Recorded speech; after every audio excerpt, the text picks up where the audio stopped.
Stop what you're doing. Subscribe to the YouTube channel. Right now.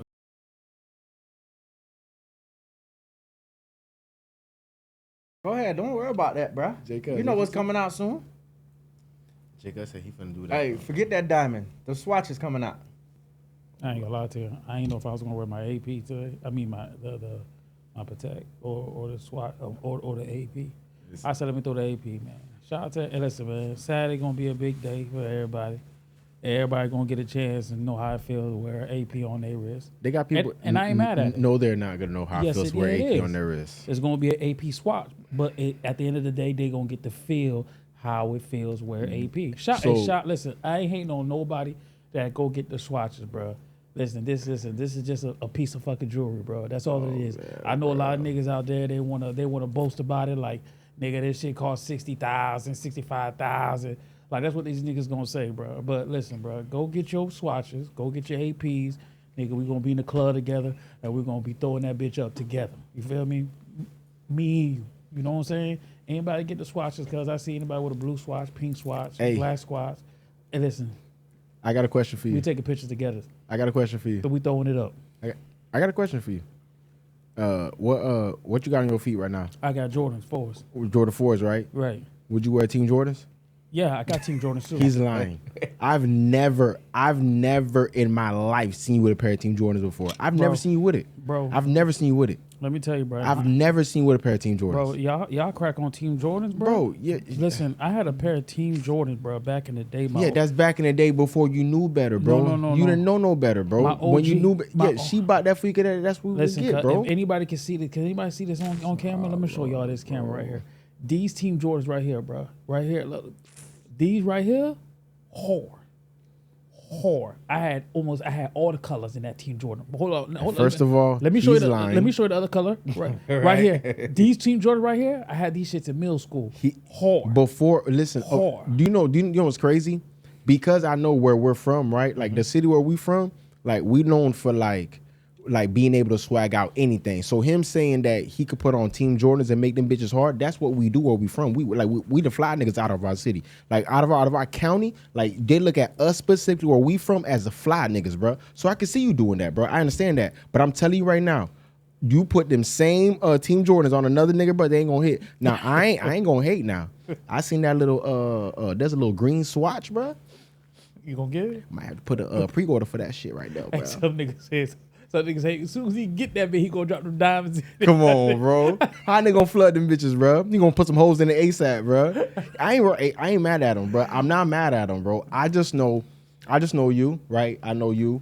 Y'all niggas ain't wearing no Team Jordans. You feel me? Now I understand DDG and them boys going crazy. Them boys talking about they gonna throw their paddocks away. They gonna give them away. I mean, not their paddocks, but their APs away. Throw them away. They don't want to wear them no more. That is a little outrageous. Do you think that it's gonna bring the value down of the APs or the mystique of having an AP? Is that do you think that's just gonna go away when they bring out the swatches? Bro, I think that's just like elitist talk, bro. Because there's no way that somebody wearing $40,000-$50,000 watch and compared to somebody wearing a $300 to $500 watch, like there's no comparison. So I don't think it brings the value down at all. You feel me? The same way how, like, to me, like there's no devaluing in the Jordan brand when you have a pair of Jordan 4s and you have a pair of like Team Jordans. Like the people that could be within that price point, they know and they aspire. Once, like, if a nigga walking with Team Jordans and you see a nigga with 4s on, he gonna be like, damn, bro, like them the ones.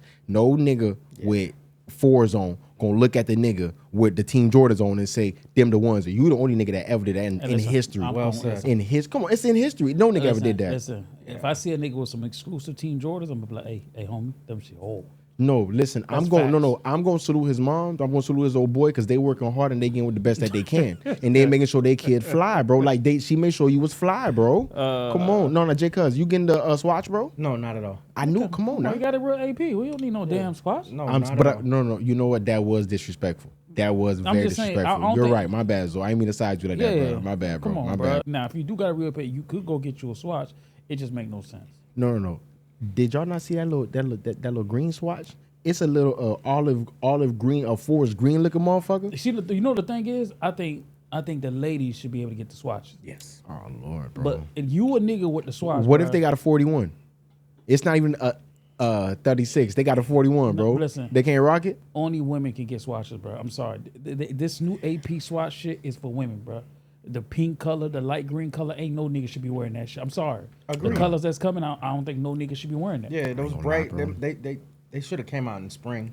You know, not the summer, but only the ladies should wear it. Y'all men shouldn't wear it. Get the real AP. Listen, if y'all got that little green shit in a 41, Dolo I got said, a follow fit for that shit. You, heard You me? ain't wearing the I got swatch. a 5 fit for You that ain't shit, wearing the bro. goddamn green. Swatch. No. Listen, like I said, I ain't gonna wear the Team Jordans, bro. So I ain't gonna wear the swatch. But I'm just saying, there is like you said, you find you a hard pair of Team Jordans, right? I'm gonna tell nigga shit hard. Watch out, I'm bro. gonna tell nigga shit Get hard. out of here. I think Sauce Walker had said something about how he feels about it. I think like I said, I think people like DDG, I think OT Jennings came out and said some shit. I just think I'm like, bro, that shit ain't a big deal. Like you said, elitist, bro. Motherfuckers just they just want something to shit on somebody with. Like, Right. nigga, I got an AP. I look at it like it's nothing. Right, To be right, honest. I Maybe because I have it. No, but it's also because like you like in your heart of hearts, like I know because I know y'all, both of y'all, y'all not elitists, bro. You know what I'm saying? Y'all not. I'm not gonna lie.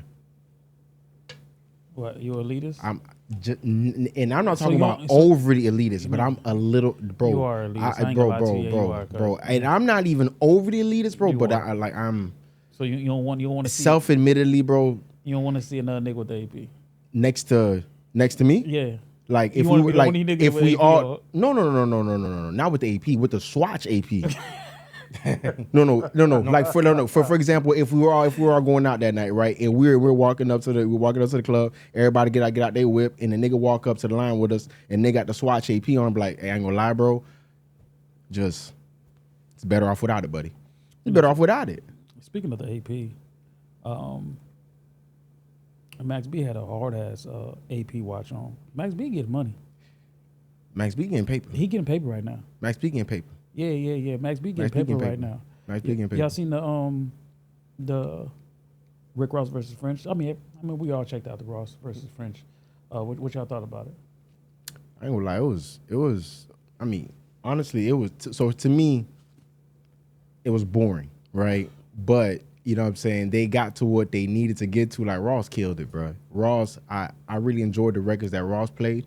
You know what I'm saying? Like for the most part, we heard the mix of, it was a celebration of hits, club records. That's what they were saying, but it was really celebrating that 2012 to 2013, 2014 era, really mainly. You know what I'm saying? Then French kind of got out of there really, but I ain't gonna lie, Ross played. If you peep, most of that shit was Triller.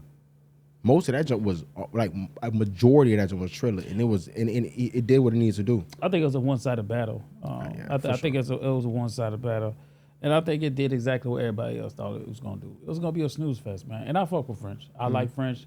I think French brought some good moments to hip hop. So I'm happy that he got that look. You feel me? Because he was not gonna get that look. Nobody was gonna be like, I need to see a French verse. For sure. So when him and Ross came at it, it was just like, okay, cool. But when you seen it, it was just like, okay, all right, this shit, okay, Ross won that round. Ross won that round. You're like, all right, bro, let me turn this shit off. That's exactly what I did. Midway, halfway, this shit was off. No, I watched all the way through. Bro, I had to follow up and check it out because I fell asleep. That's funny. But like for me, it was definitely lopsided. Ross swept it. There was only one song that French, I felt like he got that round with "Don't Worry About Nothing." That was the only one. But besides that, it was Ross's hits felt like anthems, man. You see the thing for me is And Ross didn't even get in his bag before he finished. Ross didn't even get in his bag.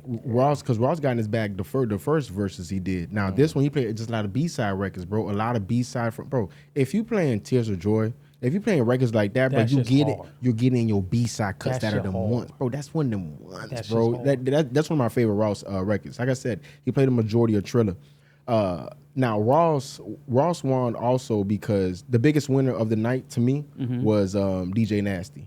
Facts. Now, Yeah, facts. DJ Nasty, what he was able to do, because Ross was always going to do exactly what he did. He was going to be cool, elegant, and just luxurious. You know what I'm saying? That's the only thing you can say about Ross. But he was going to be looking like a boss. You feel me? He ain't going to talk much. He ain't going to do a lot of crowd work. You needed Nasty that night. Yeah, you feel Nasty me? was definitely hyping that shit up good. Now, that's where you'll see like a cultural divide. Down here and where we at, I think we kind of understand like DJ culture. Did you think Sneak would have did it just as good of a job? No, because you need a talker. Okay. You need a talker. Okay. Now Sneak is a great DJ. He's a good like kind of like you know Pony DJ. That's cool. You know what I'm saying? You need a talker. Yeah. Like that night, bro, people understood like even if you didn't know who Nasty was, whether you liked what he did or you didn't like what he did, you understood like it might have needed to be there because Ross.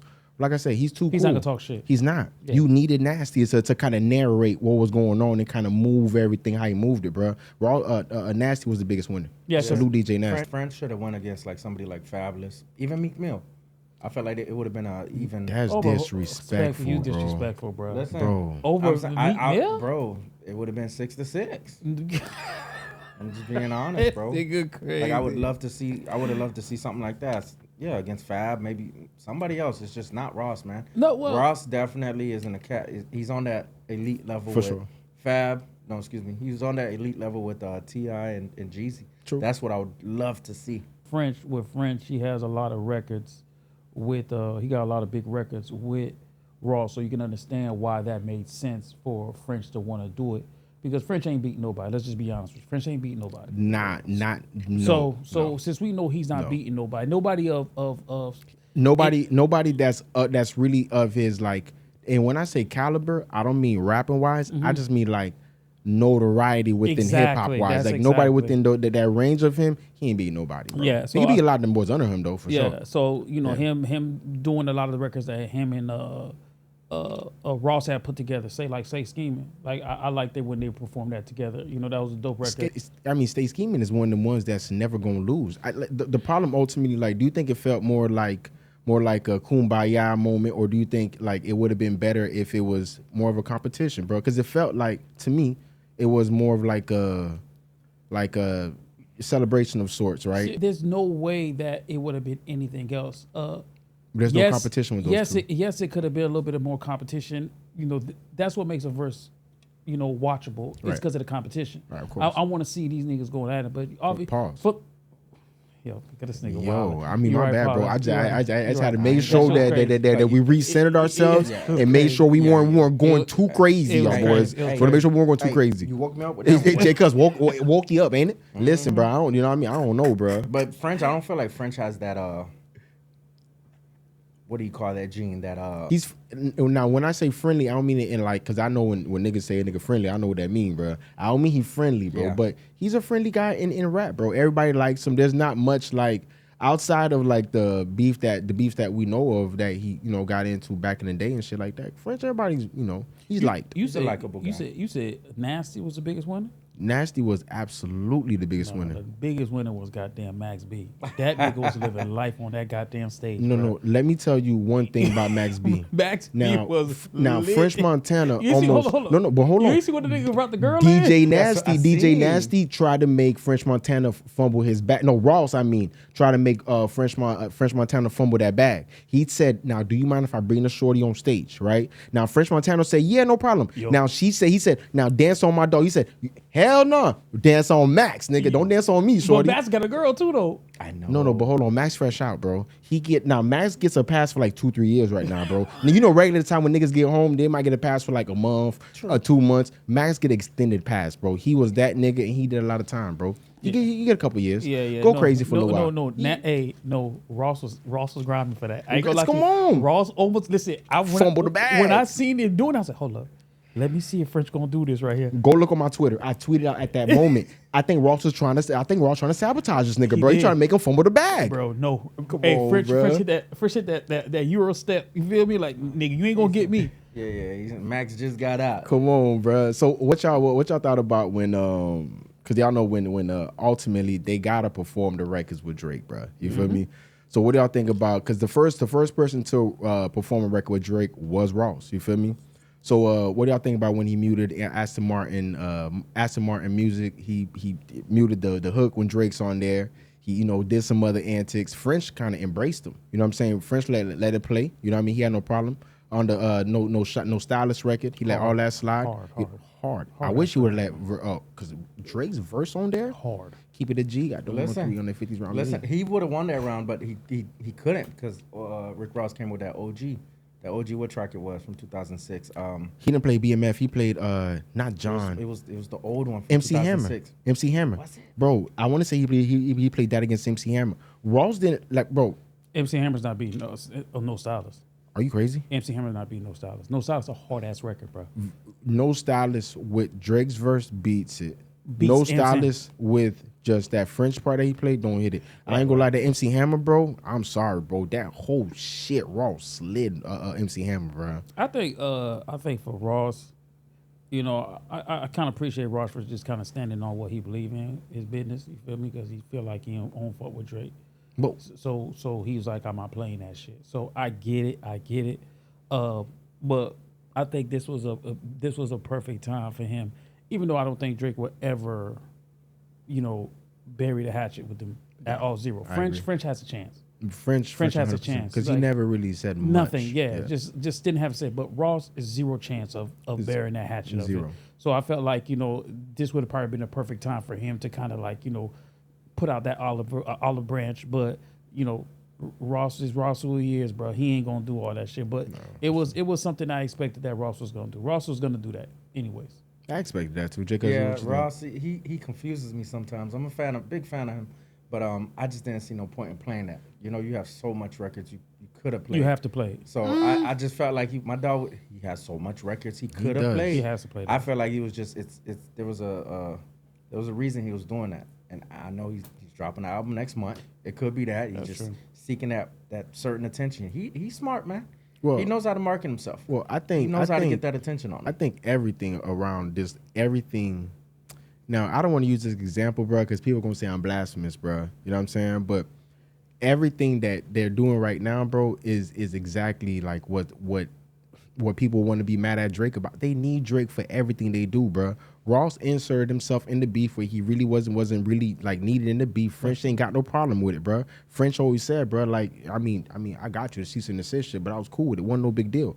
Ross inserts himself there. Now, right now, Drake is dropping the album, right? Drake is dropping the album. Drake might not even mention Ross on the album. If he does, he does. If he doesn't, he doesn't. Ross is dropping the album a month after Drake. Like, come on, bro. Like, I ain't gonna lie to you. I get it, bro. It just comes off away, you know what I'm saying? It just because I just don't know like where this shit really came from. Because them boys, I ain't gonna lie. If a nigga come through, give me 7. I think I looked at the discography. I think they got I think it's either 7 or 11 tracks together, bro. I ain't gonna lie. That's not no nigga that don't fuck with you. So for it to be over some cease and desist shit, and the nigga who you saying that has a cease and desist against him is saying ain't no big deal to me, bro. I heard Ross say that French be basically sending messages from Drake, you know, to him. You know what I mean? Or if something has to be said, it will come from French because obviously they're still cool. They're still cool. That's what he said on I forgot whose radio station, but he said that just the other day. I think he said it today. Of course, Yeah. bro. Why would he? The nigga ain't got no problem with dog, and he said it over and over. That's again. why I'm confused about Rick Ross. You got beef with Drake over French, but they don't have no problem. So what did you insert yourself into that beef for? That's right. Ross always had when you see a nigga just jump in and just throw shots at niggas, nigga always had pressure with you. Yes. It's a jealousy issue, bro. Yeah, man. Like That's where nigga, shit come one from, nigga's bro. bigger than the other, pause. And the nigga just feel like, you know what I'm saying, this is my opportunity to go at this nigga. I'm gonna do it just like Meek Mills. You know what I'm saying? Meek Mills always had under the table hate. And it was just like You think so? Yeah, that's the only reason why he can't. But bro, if you my mans, and then you have these writing allegations, I'm like, hey, bro, they got this tape on you, bro. Oh. Be easy out there. But he didn't do that, so he took the chance. No. opportunity. I don't think he always felt like that. I think that Meek and I don't want to. We don't gotta go delve deep into Meek shit. Right. But Meek felt like that after like he get with Nicki and like Drake might have been punching dick and Nicki back in the day for all he know type shit. Then he coupled all that shit together. He feels the type of way now. That's what I'm He saying. ain't feel no way back then. Yeah. But at that point, he started some- feeling the way from then forward, bro. But I that's what I'm think, saying. bro. He felt some type of way. Vagina is really a lot of people. Come on now. You know, Yeah, that's when, yeah, no, that's for when sure. people get tender. Bro, that's why a lot of people don't like Drake, bro. It's a lot of niggas got pressure with dog behind pussy, bro. It is what it is. Literally. Now the problem is like What's Ross pressure? it's unknown. Like he says, it's a cease and desist. Like I said, bro. That's Ultimately, the verses, J. Cuz, I think you are right. I don't know if he 100% would need like to play Aston Martin music. You could have swapped that out for a different record that worked. He played Rich Forever with John Legend. A lot of like I said, a lot of B-side records. A lot of B-side records, bro. So there were a lot of other records that could have worked too. Ross is just I feel like we don't give him that much. We don't big him up that much. Right. I feel like we don't give him enough credit coming out of Florida. Flowers? Yeah, we don't give him his flowers. Like, it's like, knock on wood, I wouldn't want something to happen to him, and then we give him his flowers. Man, his catalog is incredible. I think that verse was just a super friendly verse that these niggas put together. It was never going to be no competition. Ross was never going to play his biggest records. I mean, Ross did play some big records, but it was more of a B-side shit of it and a little antics that he was going to throw shots at Drake and stuff like that. But I think when Drake do released his project, I think he is going to throw a little bit of shots at Ross. I think he's going to throw shots at a lot of people. The only person I think he's not going to throw shots at is K-Dot. Just that smoke is, you don't want that. I don't think Drake want that smoke. Yeah, I think he's trying to pass that. But like you said last week, I think that he's gonna throw some shots at them boys, and then rightfully so. For all the shit that he's done for Ross, you know what I'm saying? The music and the hooks, everything that he's done to kind of revive Ross, even when Ross was in the ground a little bit. I'm not saying Ross never been in the ground. Never been in the ground. But Ross was also at the point he was like, we need some Ross. For sure. You know what I'm saying? And then Drake was able to assist you with the record. And I think that, you know, Drake remembers that. And I feel like Drake is going to be like, okay, you know what, bruh? Hey, listen, I got to give you my ones and twos on why I feel the way I feel. So listen, I feel like Friday, his album come out Friday, Friday, I feel like he's gonna surprise me. I feel like him and Future, we don't know where they stand, right? Still? No, he's on the album. Shout out to Future. Okay, that's what I don't know that, but I feel like that's gonna be a surprise. Shout out to Future, bro. Listen, I'm not gonna lie to you, bro. There's a lot of so we all know the album's coming out. You know what I mean? And now a lot of people are coming out the woodworks and they're giving their expectations of the album, who they've heard. You know what I'm saying? Think that they're quote unquote leaking. Charlamagne not, and I understand where y'all saying with the whole Future thing, but I heard Charlamagne said a Future's gonna be on the album. Okay. Some other people are gonna be on the album. Personally, I think Charlamagne is bullshit. Bro, it's not that he's bullshitting, bro. I think he's intentionally stepping on this motherfucking rollout. He can't. Bro, Future being on Drake's album, like before that narrative came out that he might have been on the album, bro, that would have been a big deal, bro, because they had an issue. We don't know if they're cool or not. It would have been a big deal on the album, bro. Charlamagne, that's my guy, bro. And I get it. Grade A hater, bro. You feel me? So I know why he's doing this, bro. Yeah. But like I said, Charlamagne type of hater that I respect, because he's a hater that never flip-flop with it. He stayed on one side and never went to the other side, bro. You know what I'm saying? I don't know. So I mean, barring the features and whatnot, you know what I'm saying? Well, what else you guys expecting from this boy Drake dropping? Greatness. All right, now. Greatness. I listen, like I told y'all before, man, I feel like Drake there's a lot riding on this. Like I told y'all with J. Cole, he had a lot riding on that project. I think there's a lot riding on this project for Drake. I don't think there's no slip up from him. I feel like he can't drop a load of shit, bro. He can't. If he does, it's going to look bad on him, and that's when you're going to see the decrease from Drake. So to you, does this album have more pressure on it? It has way more pressure. It has a lot of pressure on Drake to give us something. And I feel like I said, bro, I think Drake is gonna give it, bro. Like Drake hasn't dropped up. I was gonna say it too. God bro. damn, guys, look. I was gonna say it too. I was gonna let it rock, but I was gonna say it too. Listen, you were cooking. I was trying to let you cook, and then you paused. Bro, J. Cuz, I agree, bro. Pausable moment, bro. It's like you were waiting for the pause. Like it was crazy. It's like he hesitated because like I think I did something right there, bro. Listen, shout out to my nigga Drake, man. I think Drake go drop a amazing project, bro. I think he understands the pressure that he's under. Right. I understand he understands the magnitude of just everybody's waiting for this project. Mm-hmm. Everybody. And I think Drake is gonna, restamp himself as the #1 artist in the world, bro. Listen, I just want to see my dog, bro. Listen, I want to see Drake give me different varieties on this album. You feel me? Different sounds, bro. I definitely want to see him go back and work with producers that I like and appreciate, bro. I definitely want to see him go back and work with Benny X. Salute Benny X for sure. He's done a lot of good newer music with Drake, bro, that I like his direction with him. Definitely want to see him get back and work with 40. Definitely want to see him get back and work with Vinyls. Like it's a lot of people. OZ Cardiac. Like I want to see Drake of course, Boy Wonder. I want to see Drake get back to that quintessential Drake sound. You feel me? Because that's what we got, bro. 08?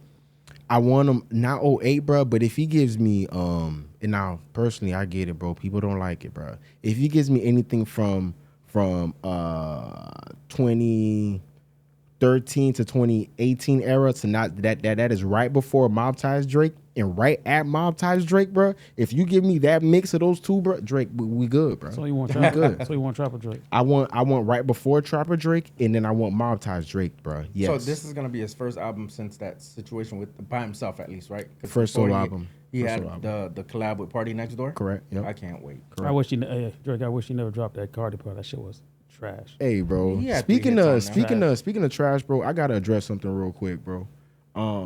Over this weekend, bro. I already know you're gonna talk about it. No, but hold on. Over this weekend, bro, there was an album that I played that I was really awaiting. I was anticipating. That Chris Brown album came out, and to me, it was amazing, bro. So first off, I want to look directly in this camera and say, Pitchfork, fuck you. All right. Damn, Pitchfork came out and said that it was absolutely shit. I think it rated it a 1.3 or some crazy number, some bullshit. 1.3. Some crazy number like that. And to me personally, bro, I got records on that. Now I'm not saying that this is like it's no X. Stand on it, nigga. Stand on it. No, great album still. Okay, still a great album, bro. Okay, no. But as a true Chris Brown fan, he gives us exactly what we want every time. 27 records of 27 concise records. It's not overly long. I want to say the album's about an hour, 90 minutes, bro. Not too long. It gives us exactly what we need as Chris Brown fans. He gives us, bro, honestly and truly, the only two slip-ups for me as a true Chris Brown fan is gonna be the Vibes Cartel record was okay. Yes. Bullshit, that shit was hard. Bro, the Vibes Cartel record, Jamaica, which was okay. Nigga, bro. It was a good record. It was okay. It could have been better. Hard. And also the Friday record, because I know what Chris and Friday do. They could have went way crazier. But other than that, bro, he gave us quintessential Chris Brown records, bro. Listen, how could Pitchfork give it a motherfucking 1.6? I didn't like the Sexy Red. So I only got up to like 15 tracks. No, I'm not gonna lie. Salute my baby Sexy and Glow on that. I know you would say that. Salute Sexy and Glow on that one, bro. Even the one with YB was nice. I'm gonna be honest. You get what I'm saying? Listen. So I only got up to like 15. Pitchfork. But I kept listening. Oh shit. I kept listening to the same ones over and over. I gotta give him. Go ahead. Don't do it. Listen, go ahead, bro. You know, he J-Cuz, said go he ahead. listened over and over. What song you listen over and over? He's a bullshitter, bro. Skin to skin is hard, bro. Stop playing. Come on, man. So you listen to that over and over? Over and over. Hey, listen. It's not you, it's me. Come on, over bro. and over. Hey, should I keep going? Pitchfork. Shout out to Pitchfork. I love Chris Brown. That's my guy. That's my day one. Mm-hmm. Listen, I'm gonna tell you something, bro. Pitchfork, you kind of went low a little bit. I wouldn't have went as low as you went. Wow. I ain't gonna lie to you. He's about to go crazy. I gave it a 5, right? Chris Brown project was about a 5 out of what? 5 out of 10. No, he means 5 mics. Hold on, He means 5 mics. Not 5 out of 10. He means 5 mics. Chris Brown gave me a bunch of tracks that sound exactly the fucking same, right? How? Exactly the fucking same. Chris Brown had Chris Brown gave you the illusion we were gonna get another goddamn Thriller, right? He dropped a picture, acting like he was goddamn Micheal Jackson, and he gave us the Thriller. Right, he gave us the Thriller because that's a good one. 5 out of 10. 5 out of 10 for Chris Brown. It was a bunch of records that sounded exactly the same. This is the thing with Chris Brown. I love Chris Brown. I understand, bro. You want to put 27 tracks on every goddamn album that you do. My brother. Listen, my brother. Cut that shit down to 12. Nobody want to hear 27 tracks of the same goddamn tracks. He's not a real Chris Brown fan. I get it. You're not. I get it. 27 records of the same exact song. Chris Brown gave us Nobody 45. Chris Brown gave us real fans 45 records, and we had no problem with it, bro. 11-11, bro. Is it now to me personally, if you want to talk about Chris Brown albums that the music sounds the same, the only album, not to say the only, but the album that I would say that about is going to be 11-11. Those tracks sound more or less the same, bro. Now this album, he gives us a plethora of different, bro. What are you talking about? What? What are you talking about? Honey Pack does not sound like No. Honey Pack is hard. Honey Pack is fire. Honey Pack is garbage. Oh Lord. Garbage. Listen. The is it title, the tour that's getting you to act like this? The title Is it could have the been tour changed. you don't like? The direction is amazing. That's what killed it. The title. The title killed it. The hook is fire. Listen. The hook is fire. Listen. You a hater. Man, listen, man. Bro. I love Chris, bro, right? I don't think so. Yes, I do, bro. Listen, I love Chris, but I'm not no freaking super fan. I'm gonna critique the nigga, bro. Y'all niggas don't want to critique the nigga, bro. I'll say somebody that you are a super fan of and you do not critique. I'm not a super fan. It was a good. It's not mid. That's not mid, bro. It's not mid. Obvious was a good record, right? Bro, the intro record was great. The intro record. Hold on. You skipped the intro. Did you listen to the intro? Intro was good. It was amazing. Right. Okay. But hold on. It told a story. Hold on. Can I get my shit off? You didn't listen to the album. He skimmed. I listened to it, bro. I listened to it three times. You didn't even say the intro, which was arguably one of Chris Brown's best intros, bro. Can I get it off? Pause. He's not, bro. He's not a real Chris Brown fan. What's Chris Brown? It's that tour that's messing him What's up. Chris Brown's best intro? Off of what's that project? I'm not gonna help you. No. What's the project? Bro, it's X then this one. There you go. I'm about it's to say X then this one. It's X then this one, bro. Now for this to be in my opinion, well, I'm not gonna say second. Listen. Fallen by Leon Thomas. I did not like it. Right, Depend was a great. You didn't like the Fallen record, bro? I don't like it. Why not? Because I just don't like it, bro. But why not? I don't like it. There's nothing about me that's gonna because you don't want to hear. I'm not gonna replay, nigga. You ain't replaying that. Yes, I am. If First you're of all, being honest, the song. When's the last time you heard it? You did today. I played, bro. That Chris Brown album is amazing, bro. First of all, that record in particular is written by Busy Cruz. Salute Busy. This wrote that record, produced by a great producer. The whole record is fire, bro. The whole how they perform the record is amazing. The difference of the like how and honestly, that record I was waiting for it to come out in the album because I wanted to see how it offsets. How does it play within the flow of the album? It fits. Obvious fits within the flow of the album. If it works to be the second or third track on there, the sequencing was perfect. Okay, call your name with Sexy Red Gorilla. Didn't like that record, right? It's not for you. For the Moment was a good record. That's for the Moment it's probably my third favorite record on the album. That was a good record. Fuck You and Party. It's good. Fire. It's good. It's not fire. It's good. Fire. Vibes killed that shit. Vibe killed that shit. Young Red Rum. Listen. Fire. It's a fire record. And I don't mess with the YN. It was a good record. It just Young Boy didn't need to be there. That's one of them. Young Boy could have not been there and it would have still been good. But Young Boy did what he did. So Young Boy did what he did. He did well on there. So you rewinded that Young Boy verse. No, not the Young Boy verse. But when it plays, when you think about Red it. Rum backwards, come on. Gotta make. It's not you. It's not you. Cry for me. Say something. Bro, I listened to all three of those records. Those are good records, bro. I'm not denying that record. Those records are not good. They're good records, but they all sound similar, bro. That's the reason why I'm telling you, a lot of these tracks you get down to it, they all sound similar, The bro. entire second half of the album is different, bro. Like, right. Listen, I don't even know what you're saying right now, bro. It's my opinion, bro. Listen, if you got a different opinion, shoot your opinion, bro. I'm just giving you, I'm saying the shit was a mid project, bro. It was not a great project, bro. 5 out of 10, bro. It's a mid project, bro. Yo, start the pod. This is ridiculous. Hey, shout out to my dog CB. Hey, listen, don't hate me, bro. It ain't my dog. Don't my dog. Hey, listen, don't hate damn, me. bro. Hey, I ain't gonna lie to you. Ever since they said he was going up against Usher, bro, it's like some inner hating ass nigga right there, bro. Hating on the power rule, bro. Hey, watch out, man. Hey, you know I saw my nigga Usher, you feel me? But Chris Brown's my nigga, you feel me? That nigga already sold out the backstage passes, you know what I'm saying? Tickets and shit, you feel me? My nigga, Skybox on TO. Hey, listen. I already told Nancy, bro. You good? Hey, listen. Yeah. Skybox on you, bro. Hey, the other day. I ain't tripping, bro. Hey, listen, I know who getting the Skybox, bro. Listen, the niggas with the real APs, not the Swatch. Not the Swatch, bro. Real AP. This nigga wore the AP. We wore the AP or the Patty. This is my AP, nigga. This nigga wore the AP today on purpose, bro. Both of y'all niggas are, bro. The Swatch. This is a real AP.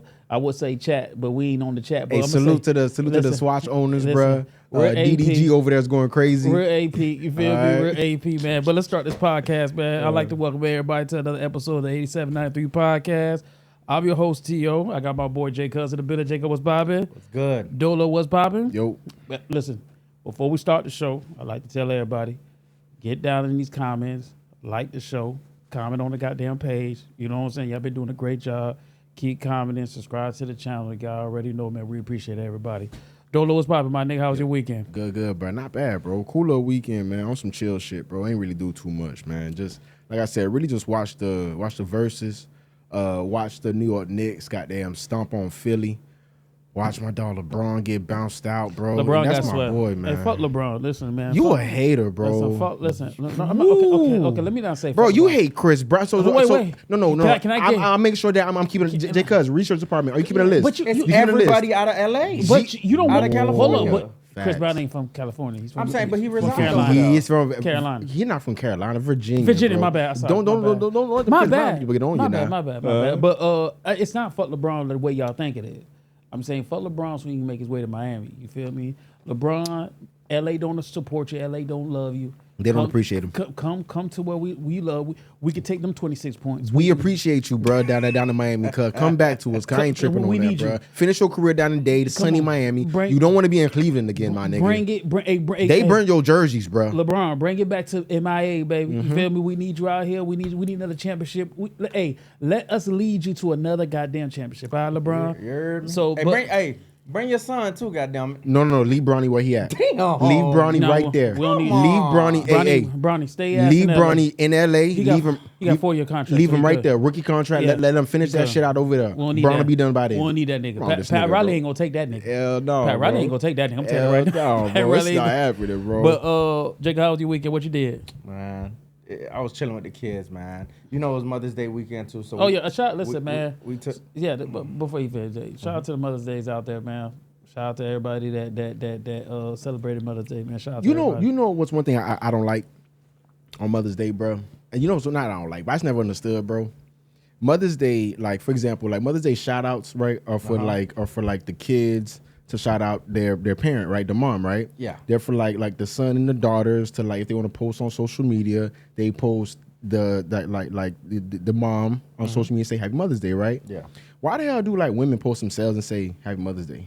Bro, I seen that all weekend. I never It's get like a that patting shit. up on the back, like, Nigga, yo, cheer your ass out, They ain't man. got no baby daddy that's at home to celebrate their ass, and so they ass got to post their damn self. That's what I feel like. And unfortunately, I support the women, bro, and I do love that for y'all. No, I do. I support. No, I love that for y'all. You feel me? Because y'all should be able to do that. I was just inquiring. On the low, I was low, asking. behave. No, I was inquiring. No, T.O., I was inquiring because you know I always wondered. You never wondered? He always wanted to say that. I wondered, bro. I was wondering why y'all gotta post y'all.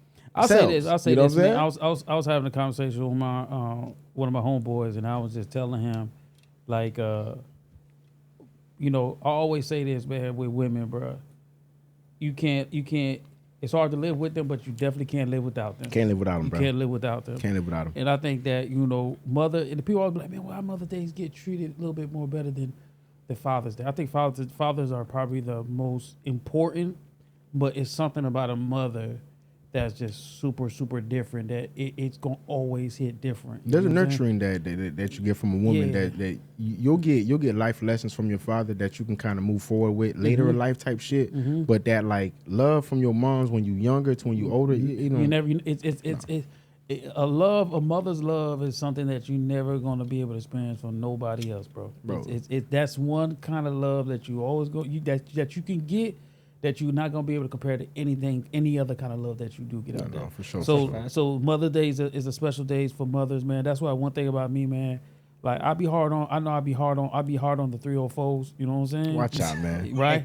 I'd be hard on the 304s, but I love women. I respect women to the highest degree, like to the highest degree, because I understand how important women are to the ecosystem, bro. So Mother's Day is always going to be a holiday that I think that we should always celebrate to the highest highs of heights, even though they boast about themselves too much and they want to pat themselves on the back, but I also know how important they are. So I think that, man, shout out to the mothers, man, out there for sure, man. Listen, like I said, bro.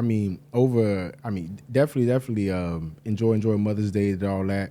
When Mother's Day wrapped up, bro, I actually cut the TV on. You know what I'm saying? You already know you got to get the popcorn right. You know what I'm saying? Get the Netflix and chill ready to go. Oh, for sure. Cut Netflix on. What was on? Kevin Hart roast. Facts. So I ain't gonna lie to you. Over the weekend, it was the roast of Kevin Hart. It was a lot going on with that. There's a lot of things that are kind of sprouting out from that. But if y'all guys did watch it, well, what y'all boys thought of the roast in general first? I thought it was a great roast. It was a great group of people that they assembled together to do roast. Some people I could have did without, but it was overall the experience of it was great. For sure. Of course, the surprising for me, because I'm such a huge fan of Cat Williams, and just seeing Cat Williams on that stage, it was kind of like, it's like, damn, like that's one of the ones that I didn't think that would be placed in that moment. Overall the roast was really good, bro. To me, I think great. did y'all watch the Tom Brady roast?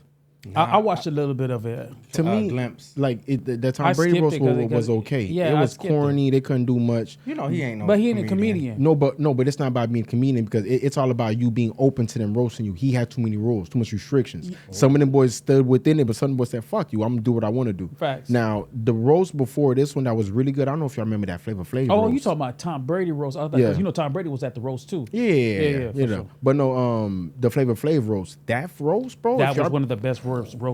That was amazing. And he took it on the chin. He had, and he's somebody who was a good sport about it. Just let the jokes came, bro. And that was probably one of the best roasts, but that I can remember at least. Yeah. But this one, I ain't gonna lie.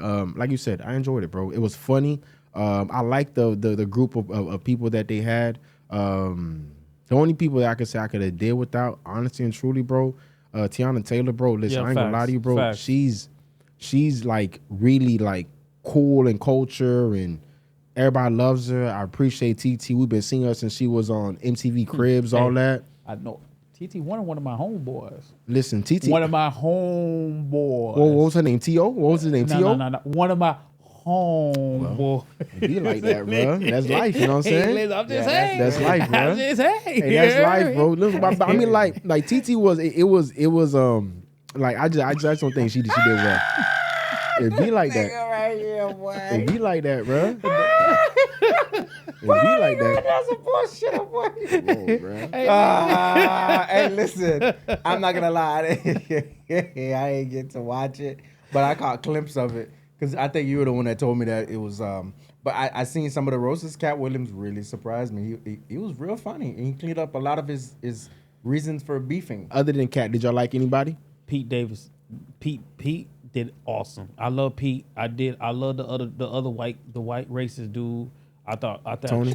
Tony. Kill Tony. Kill Tony. Yeah, kill Tony. Racist. Yeah.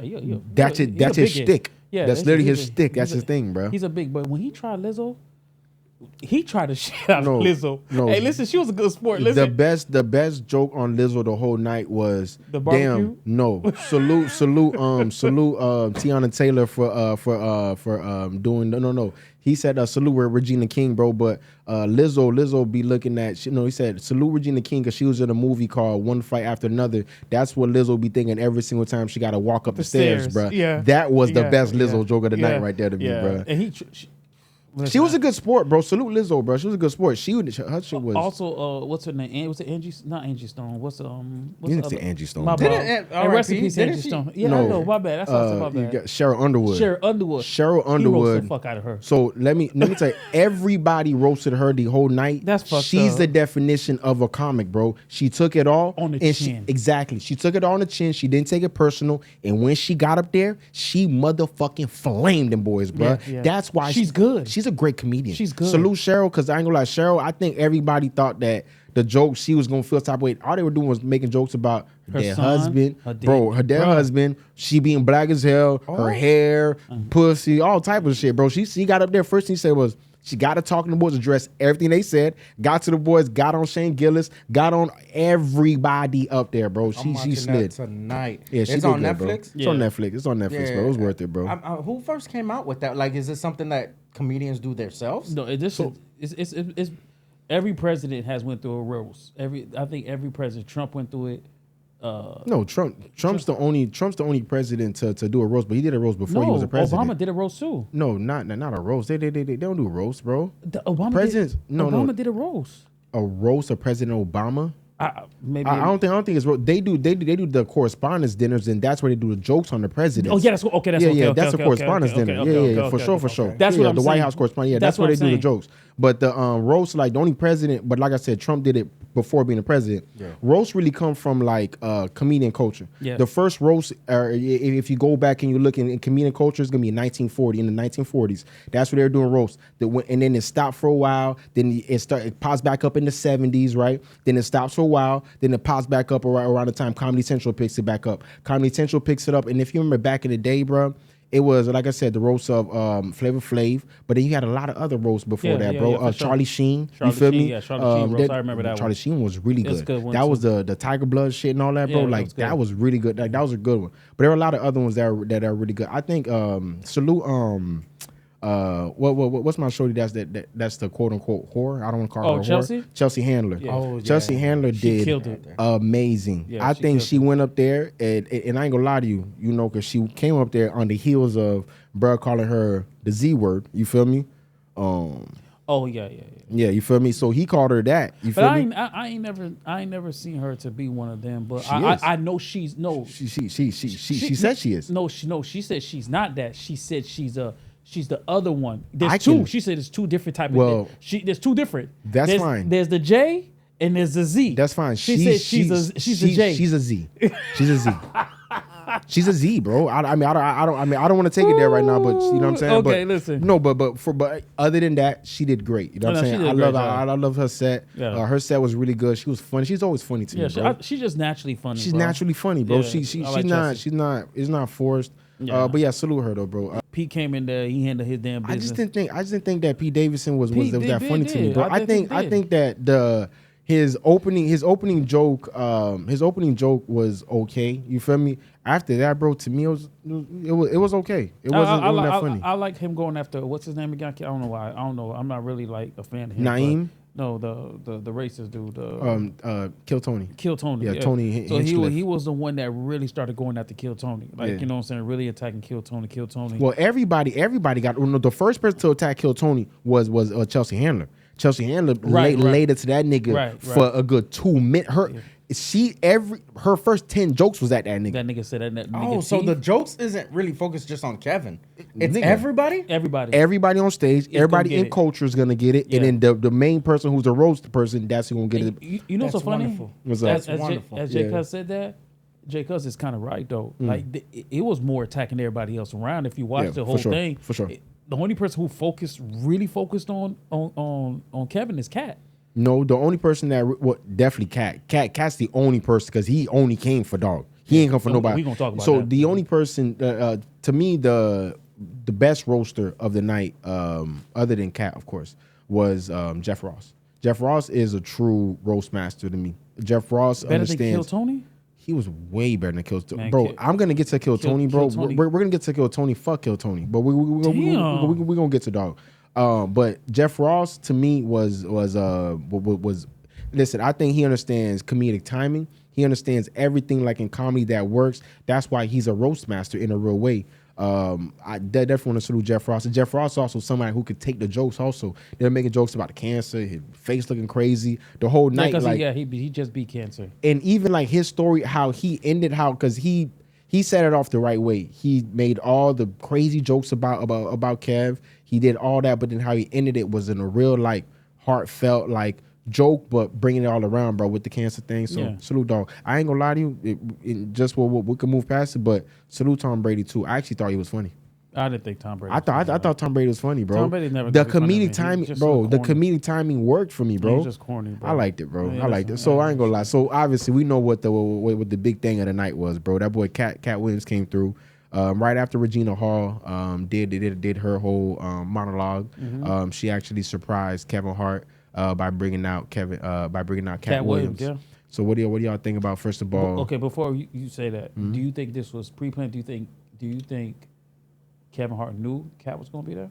1 billion %. Okay, all right, me too. That's what I thought. Like, there's no way that this happens without like Kevin His knowing. approval? There's no way. that would make sense. There's no way nothing on that stage happened without his approval. Right. And the way that he was so prepared with his jokes when it was his turn, no way he didn't know that Cat was gonna be there, nigga. You wouldn't have had no Cat jokes in there if you didn't know Cat was gonna be there, because those weren't all off the top of your head, bro. Yeah. That's different. So go ahead. What you think about Cat? Man, listen, man. Cat is up. Listen, Cat's my top 5 comedian of all time. For sure. He's up there. Like, For sure. he's up there. Cat Williams my top 5, man. And I think that when he went up there, you know, the funny thing is when I seen it, bro, my eyes been wide because I was like, there's no fucking way. Ain't no hell of a way Cat Williams is at a roast for Kevin Hart. Right. Like, there's no way. I didn't see this coming. Big deal. I didn't see it coming. It was a big deal. It take a lot of like forgiving from Kevin Hart to really be like, you know what, fuck it. You know, because let's be real, you know, Cat has said some shit that just kind of like, you know, if any other nigga would have been like, yo, fuck this nigga, I ain't even fucking with him. Right. So it was big up for him. But man, Cat was special, man. I watched that shit like. But you know what's so funny about the whole roast is that I don't think Cat was lying. I don't think Cat went up there. Those are not roasts. Oh no. Those are exactly. He was telling Kevin Hart to his face, nigga. This is you see, nigga. You see, now that leads me to my next question. Do you think that any of that was real? It was real. 100% No. When I say real, do you think that it was real? Like it was a roast, like he was being friendly by doing the roast, and do you think like they actually genuine by being doing the roast? And also, do you think he like actually they made up afterwards for real? Bro, it had to coming from Cat Williams. I don't see. There's no amount of money that can make him even act fake. Otherwise, he would have been taking a lot of roles that Kevin Hart took. You get what I'm saying? So I feel like he has. Hey, listen. So you hold on, there's wait. no amount of money that can make Cat Williams act the way that he's not supposed to act. He's always stood on that, you know. Real. Authentic. You get what I'm saying? Like he's an authentic person. That's what he stands on. So you think that he actually wants to reconcile with Kevin Hart, and they actually going like he's actually sorry and he's sorry and all that. I feel like it wasn't his idea. It wasn't Kevin Hart's idea. I feel like somebody brought them together. But you think that you think it's real? Yes, for sure, 1000%. I don't think so. Okay.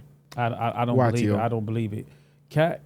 If you know Cat petty as fuck.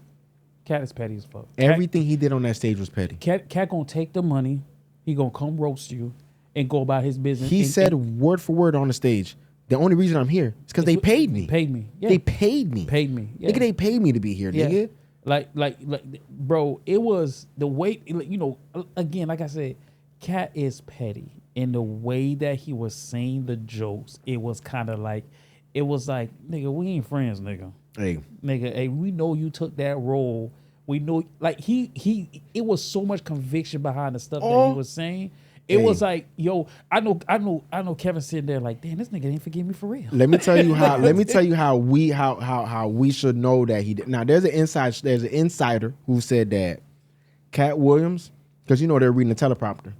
They said that Cat, for majority of that shit, he didn't read it. He won't read no teleprompter. They said that shit was coming off the top of the dome. Then the whole time the teleprompter was like going up and down, like trying to catch him. It don't know where he's gonna be at. Then he skipped a whole section, and then he just got to the end of his shit when he like did like the nice joke at the end. The last joke he put in there. And the last joke wasn't even a nice joke. That was a joke about the bunny. He said, man, this nigga was in. He said, so I thought to myself, bro, do I really want to be with the little motherfucking rabbit from the Life of Pets, bro? He said, nigga, this nigga's such a goddamn coon. He couldn't even be a black bunny. He wanted to be a white bunny. But what's wrong with this nigga, bro?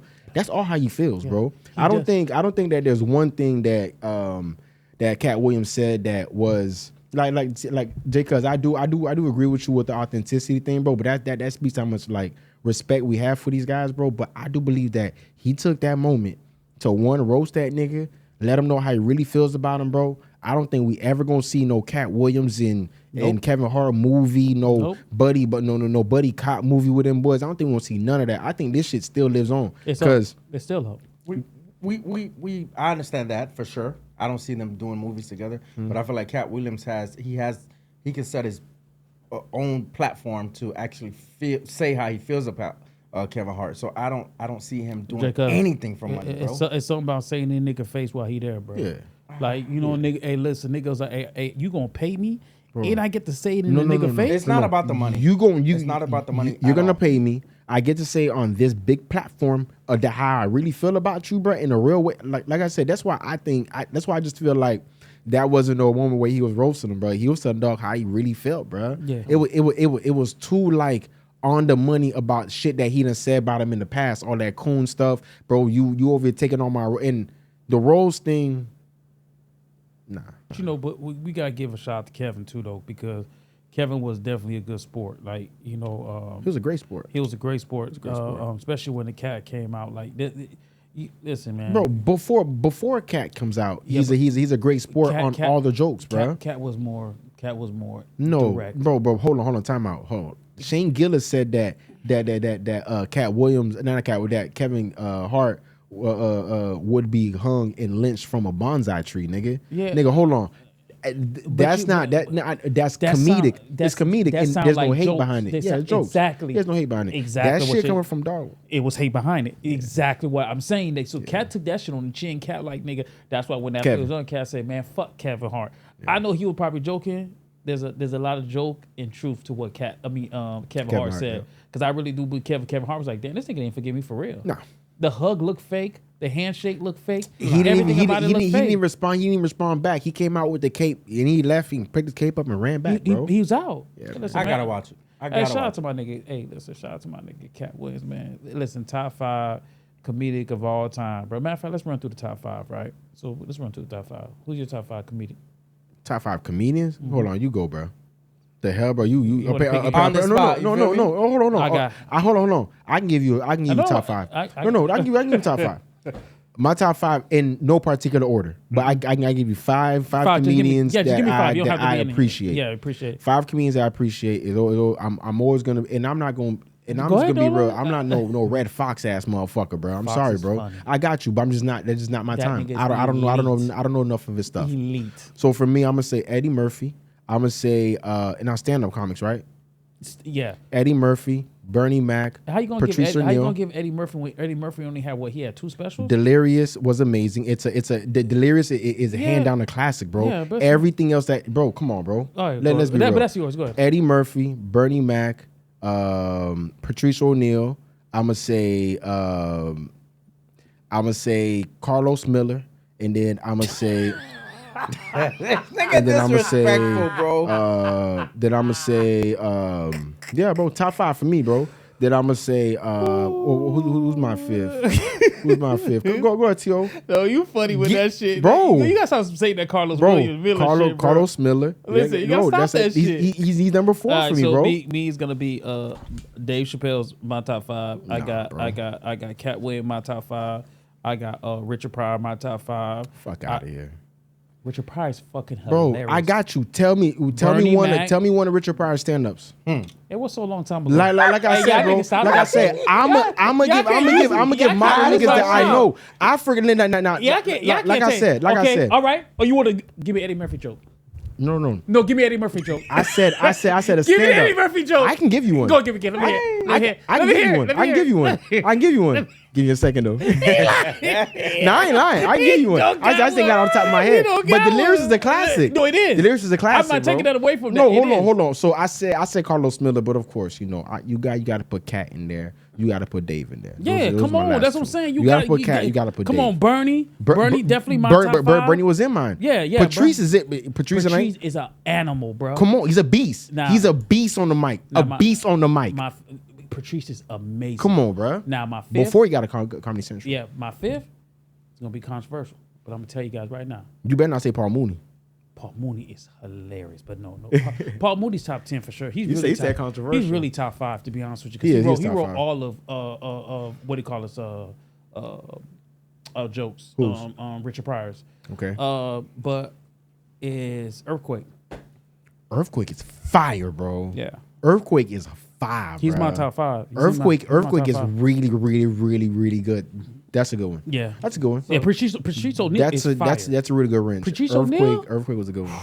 Yeah, that's a good one. No, you don't want to go after Patrice O'Neal, and you don't want to go after Earthquake, bro. Yeah, any comic would tell you those 2 niggas right there, bro. They on the show, cuz go before them niggas. Don't go after them. Let me get a couple, J. Cuz pause. No, check it out, right? Good pause now. I know.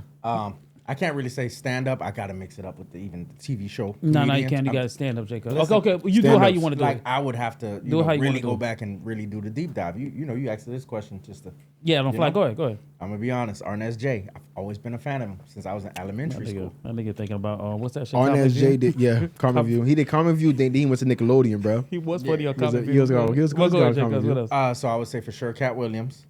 Cat, yeah. Eddie Murphy. Facts.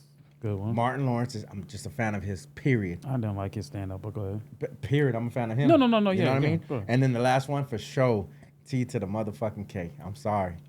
I've been to so many of his shows. That nigga funny as fuck. That nigga is not no damn top 5. That You nigga crazy. ain't- He's Top in my top five? 5. He ain't top 30. Salute TK Hey, Kirkland, bro. He Shout ain't out to top- TK, goddamn. TK, you ain't top 30. Hey, T to the K. T to the motherfucking K. You No. ain't, TK, you ain't top 50 either, nigga. Hey, I'm bro. lying. TK might be somewhere in the 50s. He definitely in the 50s somewhere, Yeah, bro. yeah, Maybe. yeah. You know what I'm saying? Maybe. Hey, But no, but that's man. my list. That's you. No, man, but look, man. So looking back at things, bro, just how everything played out, right, between Cat and Kevin Hart, right, barring the reconciliation with them two.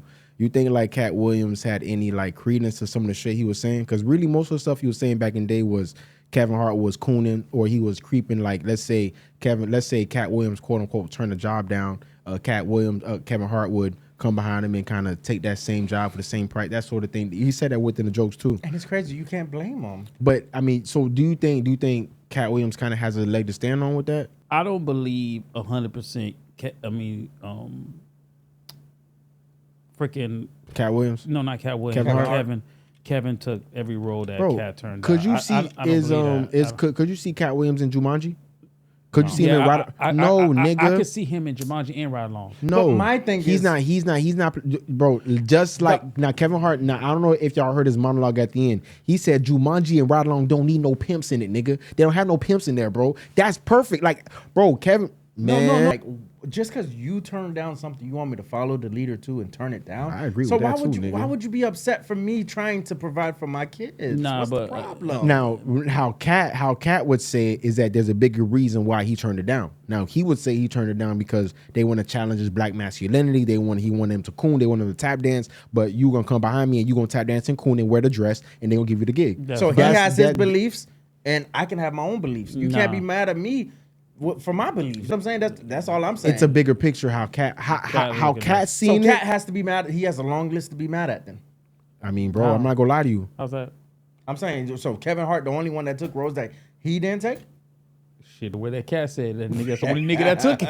God He damn. gonna lie to you. That nigga said- Cat. I mean, Cat. Over the years, bro, Cat Williams has won that Jonathan T. Jackson, if y'all remember, bro. Like Facts, he he did. went a lot of people about that dress shit, about like just overall, like overall. I mean, I don't want to say, I mean, but overall, all these cool guys shit. did the dress shit. Maybe it was just a I lot wouldn't do it. a lot of them, From not Jamie all of Foxx them, not to- all of them, a lot of them, So not all of who them. off the top of your head, if you can really think, I ain't All gonna of them put you on the took spot. everybody. So Everybody that's what wore I'm thinking. dress. Everybody did. Everybody wore dress. Everybody didn't wear a dress. Yeah. A lot of them wore a dress. Did Cat Williams wear a dress? No, Dave Chappelle ain't wear a dress. Cat Williams ain't wear a dress. Certain niggas didn't wear dresses. A lot of them did, bro. You feel me? yeah. We get it, bro. Big Mama's House. You feel me? He wore the dress. Nutty Professor, Dog wore the dress. Yeah. Your boy Richard Pryor, he wore the dress. Yep. They all did it, bro. You feel Chris me? Tucker wore a dress. But they all did it, bro. You feel me? They all do it. They all That do nigga, it, bro. my dog wore earrings and everything in that that little space movie. Yeah, that nigga definitely did it, man. That nigga definitely did it. Do y'all think it was more or less like personal frustration watching Kevin Hart go mainstream, also, bro? Because if go ahead. I think when you look at a person like Kevin Hart, I think a lot of people look at him like he ain't got a lot of talent. That's just how a lot of the comedians comedian, yeah. they think of him like he ain't got no talent like that. Like you feel me? Like Right. how you get there? Right. Like how your rise was so damn fast. Right. You went from Paper Soldier to Meteoric. to what's that movie he did? Soul Plane? Soul Plane, and it was just like off. it was like, hold up, bro. That doesn't happen like that. That's not something we have a long history of how the rise of a comic goes in the game. That's not one of those rises. You feel me? And it's just like, damn, that shit was too fast. So some people looking like, damn, nigga, what you did to get to these positions? But that is the rise, bro. Because in the 90s, the rise was either like you did the long term thing and you never got chosen, or you did it for a couple months or a couple years and you got chosen ASAP. Now Kevin Hart's situation was he leaves Philly, gets to LA, and he's doing the Chocolate City rounds. He's doing a lot of the circuits. Nobody's seen it. Nobody knows of it. But you There's know not one exactly. No, there's but no hold one on. comic can say that they seen a nigga in there doing comic. He's doing the circuits. He's doing all the things that make sense. He does Paper Soldiers. Even after Paper Soldier, he does other movies with Dame. He does other things that are small budget things, but he's still getting He only roles. did one with Dame. He did Paper Soldier. That's it. He does Paper Soldier. He did another small budget movie with Dame. No, he did another not. small budget I'm movie with telling you, he Dame. didn't. You got that wrong. But if you right, then my bad. Hey. I'm bad if I'm wrong. Hey, from what I know, he did another small budget movie with Dame, he's bro. guessing All right, that bro. he did a small budget So movie. so now from him doing all that stuff, he's able to kind of escalate himself. Now, if others want to look at it like he didn't put the work in, y'all probably didn't see the work. Y'all not looking, bro. Listen, I'm going by what comics been saying. They ain't never seen. Those are haters, bro. Sound like haters to me. Okay, listen. I thought he was doing shows with even him and Tiffany Haddish went back. I heard that they had history. He used to look out for her back then. Where was the shows happen? I mean, I would have to Google if you want. I could take my time to. Ain't nobody knows where Kevin Hart come up on Rise was at, bro. Ain't nobody seen it. That's why people are confused. Where was your rise? That's the thing is, where was your rise? What circuit did you hit that people can go back to and be like, man, I remember seeing Kevin Hart in LA comic clubs killing it. Nobody knows that, bro. That's where the people feel like, you know what I'm saying? Like, you know, the nigga literally is a plant. But Kevin Hart got talent, though. I'm not going to hate on that. I'm not one of them niggas, some conspiracy theorist niggas that's going to say Kevin Hart don't got no talent. Kevin Hart absolutely got talent. Speaking of hate, man, you had Tony Hinchcliffe. You had Kill Tony. He was on the roast also. He's I mean, someone call him a conservative comedian. Someone call him a lot of people call him a lot of different names. He's a MAGA comedian. He's definitely a MAGA pundit for sure. Yeah, you know what I'm saying? But so he was up there also, and he actually went. Some would say he went nuts on it, bro. He went crazy. You feel me? He funny. So, Pause. So T.O. So yeah. What? Pause. Nigga. He went nuts on it, bro. Pause. So I just say you pause every chance I get. So I'm just saying that's crazy, boy. I think Kill Tony did a good job, bro. Like I think you need comics like that, bro. Like you feel me? Nothing should be off limits, bro. One thing about me, bro, I believe in freedom of speech. Now you could say something if a nigga decide to punch you in your fucking mouth. That's them. But you should be free to say what you want. Like you feel me? I feel like. He's one of them niggas. He's a necessary good in the comic world because you know comedy's becoming so PC, and he just looks at it like nigga, fuck your PC shit, nigga. I'm bringing that. Listen, if I offend you, fuck you. So you don't think there should be limits on comedy? You think that? See, but the thing about it is, like you said, I do agree that there should be freedom of speech, but you're never gonna be exempt of the consequences of that. No, for sure. That's what I'm saying. Yeah, you feel me? I think that here's the thing. A roast is made for people who have thick skin, right? So if, for example, he didn't want no jokes about his old lady, you better have your old lady there. If you don't want no jokes about your old boy and all this other stuff, like you better say that. But if you say that, it's not a real roast, bro. It's whack at that point. You feel me? So everything needs to be on the table. I agree with that. I have no problem with that. I do feel like the same way how you feel like Cat Williams had like hate behind everything he was saying to Kevin Hart. I think that Kill Tony has hate behind everything he's saying. Those aren't jokes. Those are how he actually feels. So I think that the fundamental difference with what Kill Tony said, because if you dissect a joke, if you understand what he said, bro, within like the realm, and I'm not even talking like even the stuff he said before that, when he said the whole black people are always on the planes fighting, they're always trying to be ninjas. I get it. That's cool. Got you. Cool. I'm not offended by that. It's funny. He wanted to say that. Funny. I get it. Funny joke. He was not gonna make it out the room. I'm not offended, bro. When you get to the George Floyd joke, you feel me, which I feel like was over the limit, bro. You gotta understand. You just dissect it real quick, because you know he said that George Floyd is going to be looking up at you and saying that, oh, he's joking. So that means that George Floyd's in hell. He said a George Floyd joke? He said a George Floyd joke, right? So now you got to understand, like, if you think about what he's saying, he's not saying, like, George Floyd is looking down on you. He's saying, because that would mean he's in heaven, right? He's looking down on you, right? He said George Floyd's going to be looking up at you in hell. He's not in hell, but he's going to be looking up at you in, like, and choking over the word, not being able to breathe over the words. So wait, he said this at the comedy show? Yeah, it was at the roast. So we letting these guys play in our face, basically. No, it's a roast. It's a roast, but understand, but T.O., this is the only thing I'm saying. I understand comedy's comedy. The only thing I'm saying is this. I understand that all comedy's comedy, but the same way that you feel like Cat Williams had seriousness behind what he was saying to Kevin Hart, I think that there was seriousness behind what Kill Tony was saying. Listen, those were not jokes. Those were his real sentiments. Listen, you can say that if you want. It's the same way when you look at a Drewski skit, and we be like, it's just a joke, right? But that's the bro. Hold on, listen. Listen. You could say that he he has some hate into his jokes. He has some hate into his jokes. Listen, we know Kill Tony is a goddamn kid. Yeah. He's a MAGA. Like, Bro, we know he's a MAGA. Listen, the president's nuts hang in his mouth, bro. Right, No. And all the comedians said it that night. They said, bro, if you're here right now, who's got Joe Rogan's nuts in their mouth right now, bro? I mean, who's keeping Joe Rogan's nuts warm? Yeah, Chelsea said like, come on, bro. Great jokes on his ass, bro. Joke. But I think, but again, just like I said, bro, it's unnecessarily good, bro. Listen, listen. I don't care if that's how he feels. He got that shit on his heart. Who cares? Who gives a fuck? Like, you feel me? I give a fuck. But he's a comedian. I give a fuck. He's a comedian. You know what? Then you know what? He's doing his job because he's sparking emotions, bro. That's he's doing his job, bro. That's why he was one of the best roasts on that night, bro. He said he was not one of the best roasts that night. He was honestly and truly, just because he didn't like the joke. He had no fucking comedic timing. He couldn't even breathe up there.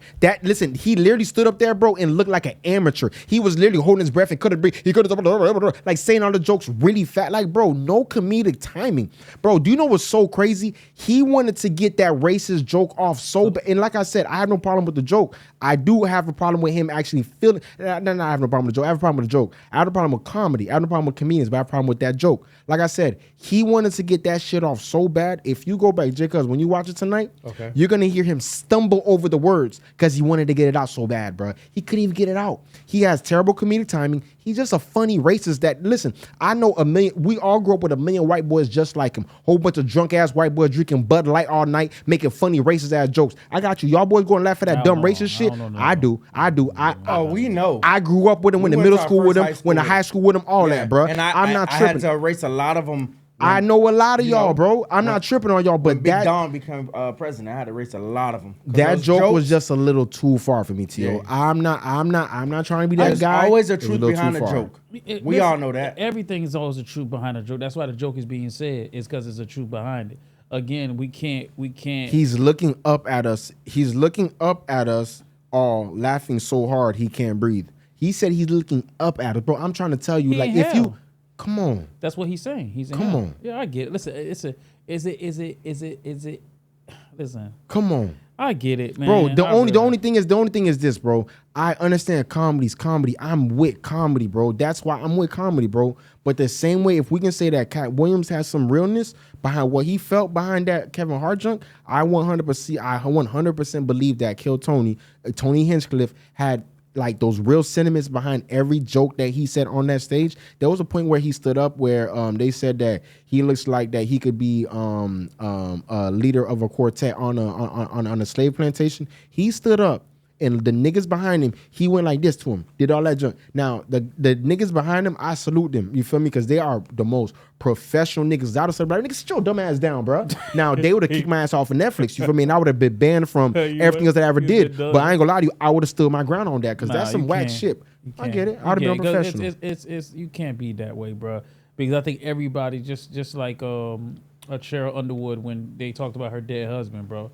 That right there, there's no hate behind that. If that joke came from somebody who hated her husband, like her husband did some type of person, he had hate and animosity behind that joke would have been taken as no joke. That's like, hey, my nigga, do you feel like that for real, bro? It's taking a different way, bro. I get it. Listen, man, Kill Tony's not everybody's cup of tea. I get it, but listen, I'm all for jokes, bro. Back in the days, man, when comics was coming up, bro.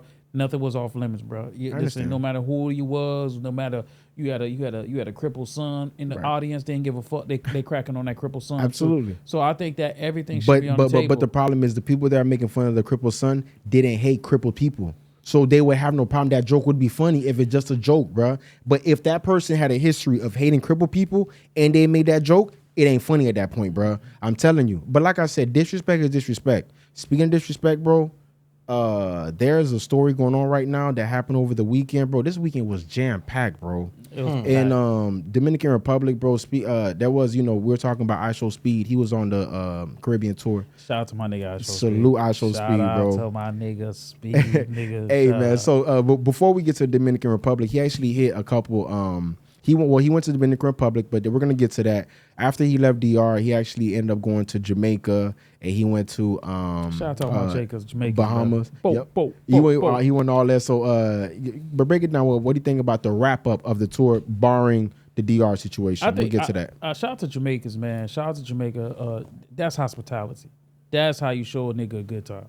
Jamaica definitely showed IshowSpeed hospitality. You know, it's something about being in the.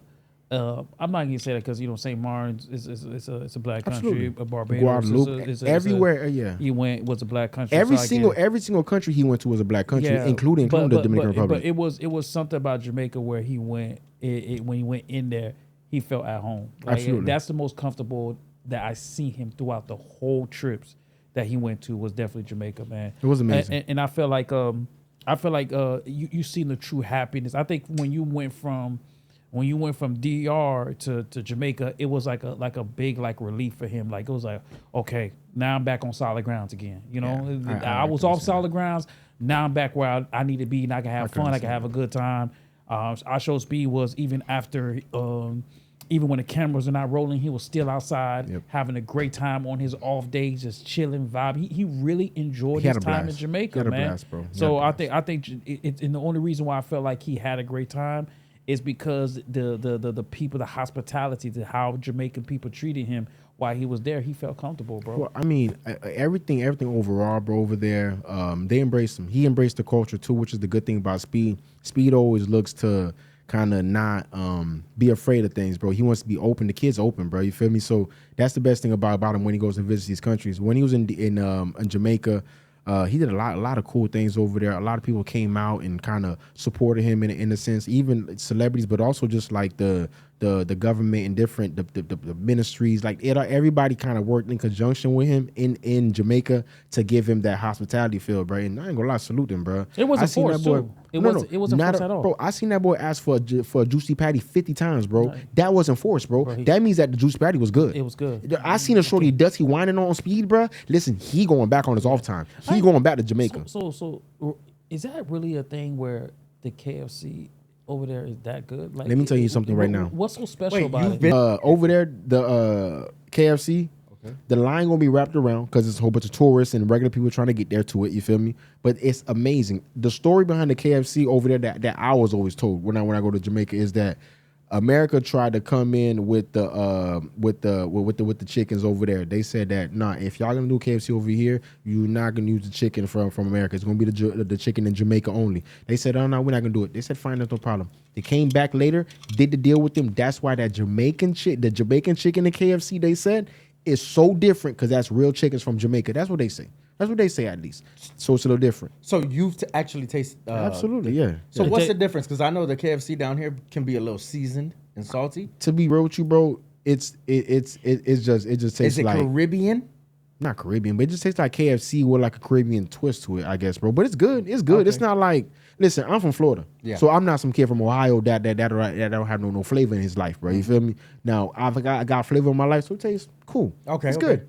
But it's nothing like, I'm not gonna take no trip for KFC over there. So they dumping that bitch in jerk ain't sauce? Ain't no jerk sauce, bro. But if they did, that would be a hit, my nigga. They might have a jerk sauce on the side potentially, bro. They need that. They need that on the side, bro. No, bro. But you gotta think about it like this, bro. They got KFCs. If we're in Italy, bro, and we were over there one night, my lady go, I just want to eat some regular food, bro. It was a KFC 2 steps down from the spot, but we walked right down to that KFC. She had some regular ass chicken, bro. That's all she wanted. So they got them everywhere. I ain't taste it over there. I liked how Jamaica embraced them. Absolutely. From Popcorn, Sean DePaul, Beanie Man, who else? Sensei. Yeah, Shinsei came out. You saw Shinsei? Hold on, let's see on Shinsei for a second, bro. Because Shinsei came out proper. She came out doing everything correct. Listen, she now there's a bro. Listen, listen. Them little moist. I'm talking shorty, bro. Shorty was moisturized, glistening, yo. Yo, Solution Sayer, bro. Nah, he done hated on her. We ain't gonna say nothing. Oh, Lord, everybody knows bro. I love that chick. No. Because what you told me last year, I remember what you said. What record she got? What this she got? Don't get on her pussy. Hold on. I don't like her as an artist. She don't got no records. No. She got she fine. She don't got no records, bro. She got but she finding them up. She got no records, bro. Yeah. Did not Ice Spice. Not Ice Spice. What's that other lady named Spice? Spice. Did she show her show him love too? Nah, I ain't see that. I ain't see her there. And that's surprising because she's like an ambassador, Yeah, like she America wasn't there. wise. She wasn't there. Yeah, she was man, there. they showed him love, man. They did. Popcorn. They showed him love. I like that. I'm happy. Popcorn. Popcorn With your came out popcorn. there. Well, that boy hungry? Popcorn. He's still, bro. Beanie Listen, Man. It's the same. That's how you pronounce the damn name. Popcorn. You stupid, bro. Popcorn, you know. But I mean, our Jamaican guy ain't here today. So. Nah, Popcorn came out there. He showed him love. He showed him the city. Sean Paul came out, showed him love. Showed him the city. Popcorn told him something specific, bro. He said, "Listen, when you in Dominican Republic, bro, I seen you sitting on a nigga lap over there when you were in the bus, bro. Hey, when you in Jamaica, bro, we don't do that. None of Hey, that we big don't fish we don't do that fish shit Yeah, here, we don't do all right? that fish We don't shit. do that here, bro. He let him know ASAP, bro. No, he don't do that I fish shit. salute it, man. But like I said, go ahead. No, I thought shout out to Popcorn. He did a great job, you know what I'm saying, showing real love, genuine love. Genuine love. Not that fake ass shit, not trying to get famous off of Hey, niggas. hold on. Speaking of that fake shit, bro. So let's just get to it, man. So he gets so before he gets to Jamaica, which we did amazing in Jamaica and Bahamas. Salute them. That's where he wrapped up the tour was in Bahamas. He was in Dominican Republic. Now he was streaming with the biggest streamer in Dominican Republic. What's his name again? Santiago Matias, aka Alfoke. Alfoke. Okay, so Alfoke. Fuck you. you crazy, bro. So Alfoke is the biggest streamer over there, hands down. Whether it's musically, whether it's between like a reality TV type thing, Yeah, he's the absolutely biggest. He's the absolute biggest thing over there. For sure. So Speed gets with him. And he streams with Alfoke, and the stream jumps to 1.9 million concurrent viewers. Now that's a big deal for Speed, but also in general because that's a lot of viewers, of course. But 1.9 million. Now the most viewers that Speed has had at one time was in Indonesia, and that was when he had 1 million viewers, right? So now he gets over there, and they say he was at 1.9 million. Gets a call from YouTube the next day. It said, actually, that stream was botted. You actually only had about 300,000 concurrent viewers. So that's about 1.6 million bot sales on there, bro. So he goes back and he says that to Santiago Matias to let them know, hey, well, not even to them. He says it in general on the stream the next day. Hey, the shit was botted, bro, but it's all good. No pressure. Hey, tomorrow we in Jamaica with it. It's all good. Santiago Matias then hears that and takes it as direct disrespect. And he then goes ahead and goes insane. He starts to do a plethora of things, bro. Giving about 100,000 pesos for people to go deface a mural of Speed that was drawn right before he got there, along with other things, disparaging Speed's name and Speed's cameraman, a lot of different things Santiago Matias did. Before we go any further, what do y'all think about that initial issue between Speed and Alfoke? Well, Alfoke, listen, man, fuck that nigga. I'm gonna be honest with you. And the reason why I'm gonna say that, bro, like Dominican Republic showed their ass, man. I'm not surprised. Like, if anybody who understands, you know, Dominican Republic, you understand that. And I'm not gonna put this all on all Dominicans because it's not all Dominicans, right? Right. But this was I feel like, you know, what Alfoke did, like, bro, you know, I think with Speed, I think they missed a golden opportunity to give the island a new look, right?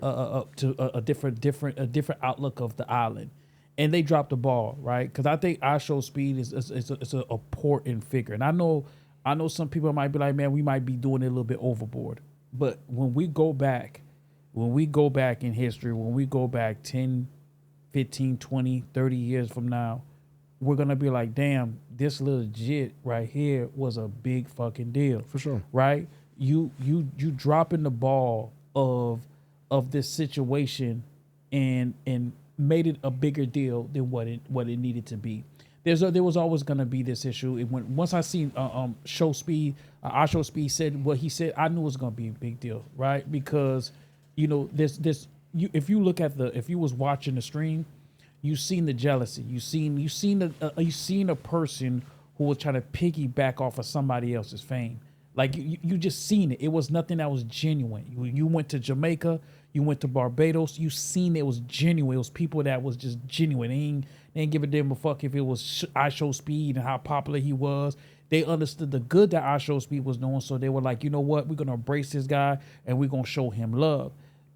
Alfoke was the wrong person to give Speed that tour in Dominican Republic. Should have been somebody else who was more genuine, somebody who was more down to earth, somebody who was that wanted to show the inskirts of Dominican Republic. And you know, I feel like that's that's where the problem lied at. Where Alfoke was more of a person who was like, I'm trying to boost off myself off of, I'm trying to piggyback off of IshowSpeed to make myself more popular. That's just how I feel about the whole situation.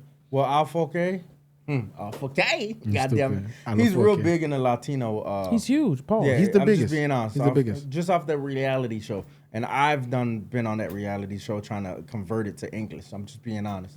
But with me, I feel like Speed wasn't coming at a bad place when he said that he got botted. So when I realized that Alfoke was upset and felt offended, I kind of did a deeper dive. Like, why is he mad about it? Like, it's not his fault.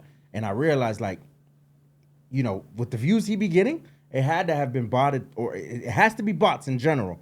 You get what I'm saying? And when I did a deeper dive, I realized, like, most of Alfoke's views come from the computer. You get what I'm saying? When you think about it comes from TV. Yeah, well, it comes from the computer. It should really be mobile. You know, get what I'm saying? See, this is the problem, right?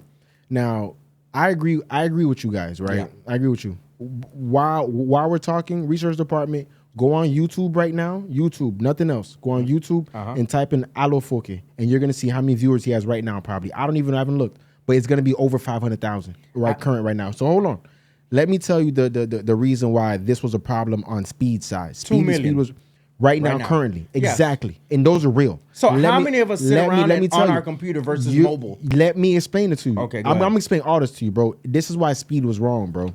Now, I understand that particular stream right there, I do agree. I do believe it was botted. Yes, I do agree. I do believe that. It might have had that 300,000 viewers on it. 1.6 million of it might have been botted. Got you. Cool. Let's get it. I agree with that one because they have the proof of it, all that. I do believe that the fundamental difference is why the Dominicans took the disrespect to it is because it's as if you're saying that not only if you're saying that the stream that Alfoke, who's our biggest streamer, if you're saying that stream was botted, then you're implying that everything that Alfoke does is botted. So that leads to people being able to say things that you're saying right now. Okay. Because there were never these conversations before about if Alfoke's numbers are botted. That was never a thing. But it becomes a thing once Speed brings this to light. Now, the reason why I can tell you why these numbers are not fake, it is real, is because the same way how you said how we in America, you're talking about America, right? Okay. We in America, right? Yes. In America, we watch YouTube on our phones, right? Yeah. If you're home, you might pull it up on the TV. 9 times out of 10, you're not pulling up on a laptop. That's not what people do. You feel me? But you're putting them on your phone and putting it on the TV if you got like a Roku or something like a smart TV, that sort of thing. You have it connected. Okay. That's what people do in America, right? The analytics that I had from Alfoke's numbers was 66% comes from the TV, and I want to say the other percentage will come from mobile phones, these other things. Now, in Dominican Republic, everything is consumed differently, bro. It's the same way how in Haiti, how these other Caribbean countries, I believe that all content is consumed via YouTube. There's no unified central cable system. So there's no Comcast, there's no Spectrum TV. That doesn't exist over there. Everybody's watching TV via their Wi-Fi going to their YouTube. Their YouTube is going to be connected to their TV in their home, bro. So that's how Alfoke gets that 66% that I saw. That's how he gets to the TV. There's no way. How's there no way? There's no way. J. You know how much Cuz, gigabytes that you're wasting more putting it on the TV? No, it's more convenient to be on the phone. They don't do nothing about no gigabytes, bro. You pay a thing just like Wi-Fi. It's gonna run quicker, yeah. Just like Haiti, bro. Yeah, right? But it's gonna run quicker if you're doing it on the TV. There's no go quicker, bro. You get the people, bro. I'm telling you right now, Alfoke's numbers are real, bro. Those are real numbers. And it wasn't even Speed that put up the stats. It was his cameraman. You know what I'm saying? And then when I'm looking at it, of Speed. Yeah, true. You ain't never lie. But when you're looking at it, it's like when Speed numbers is going through and you see everything's so fast when he has 1 million people on there or 500,000 people. But when Alfoke has people, everything's slow. It just don't make sense. And to me, it's more convenient for everybody to be on a phone. I don't see nobody staying home in DR. Everybody's out partying and on their phones doing their little dance. Everybody's doing their little dance, goddammit. Everybody's home. Everybody's home in DR, bro. Literally watching the thing on TV, bro. They're literally watching from their Wi-Fi to their TV, from their Wi-Fi to their phone. Even if they are, they don't have to watch on their phone or the TV. The numbers are real, bro. That number you see on Alfoke right now, that 2 million, that's real. He showed his dashboard and he showed the money that come from it. That's not fake. He said straight up. So y'all trying to tell me that the money that YouTube sent me fake too? Because that's not fake money they sending me, bro. Yeah, it's but not fake money. I mean, if YouTube is not catching up with the YouTube, bro, he has the same representation as Speed from YouTube. You know that, right? No, he said he know the same people. No, he has the same representation. At the end of the day, I don't see why Speed would lie about that, right? I'm not saying that Speed's lying. Yeah. No. I'll never say Speed lying. So about again, listen, I get it. Alfoke, whatever the hell his name is, he might. I get it. You trying to protect your business. You trying to protect your brand. Your brand. And I think that for him, I get why he did what he did, but he went overboard. Let's just be 100 with So that. I'm saying, do you think he took it too far? He took it too far, and it was just a bad look for Dominican Republic because it represent. I'm not gonna say I don't want to say like he represent for the whole DR because he does. doesn't. No. Yes, he does. Okay. Yes, he He's does. probably the most known Yes, person he does. in DR. Okay, so I can say that. So he represented for the country, and it was a super bad look for the country, right? Deframing the mural was one of. It's like, bro, come on, bro. It was too far. What we doing? Like what we doing? Because the far. nigga told you, hey, listen, it was less numbers. So that's what, like, bro. No, it's because bro. Listen, the way they see it is deeper than that, bro. I'm telling you, they see it as if you're questioning the legitimacy of Dominicans, bro. It's not even just Santiago Matias at that point. He represents Dominican Republic as a whole. So for them, they're seen as if he's not only saying that Santiago Matias is not legitimate. Dominican Republic as a country is not legitimate, and their biggest star is not the biggest star, and he's botting. That's how they're making it seem. Listen, bro. Listen, IshowSpeed.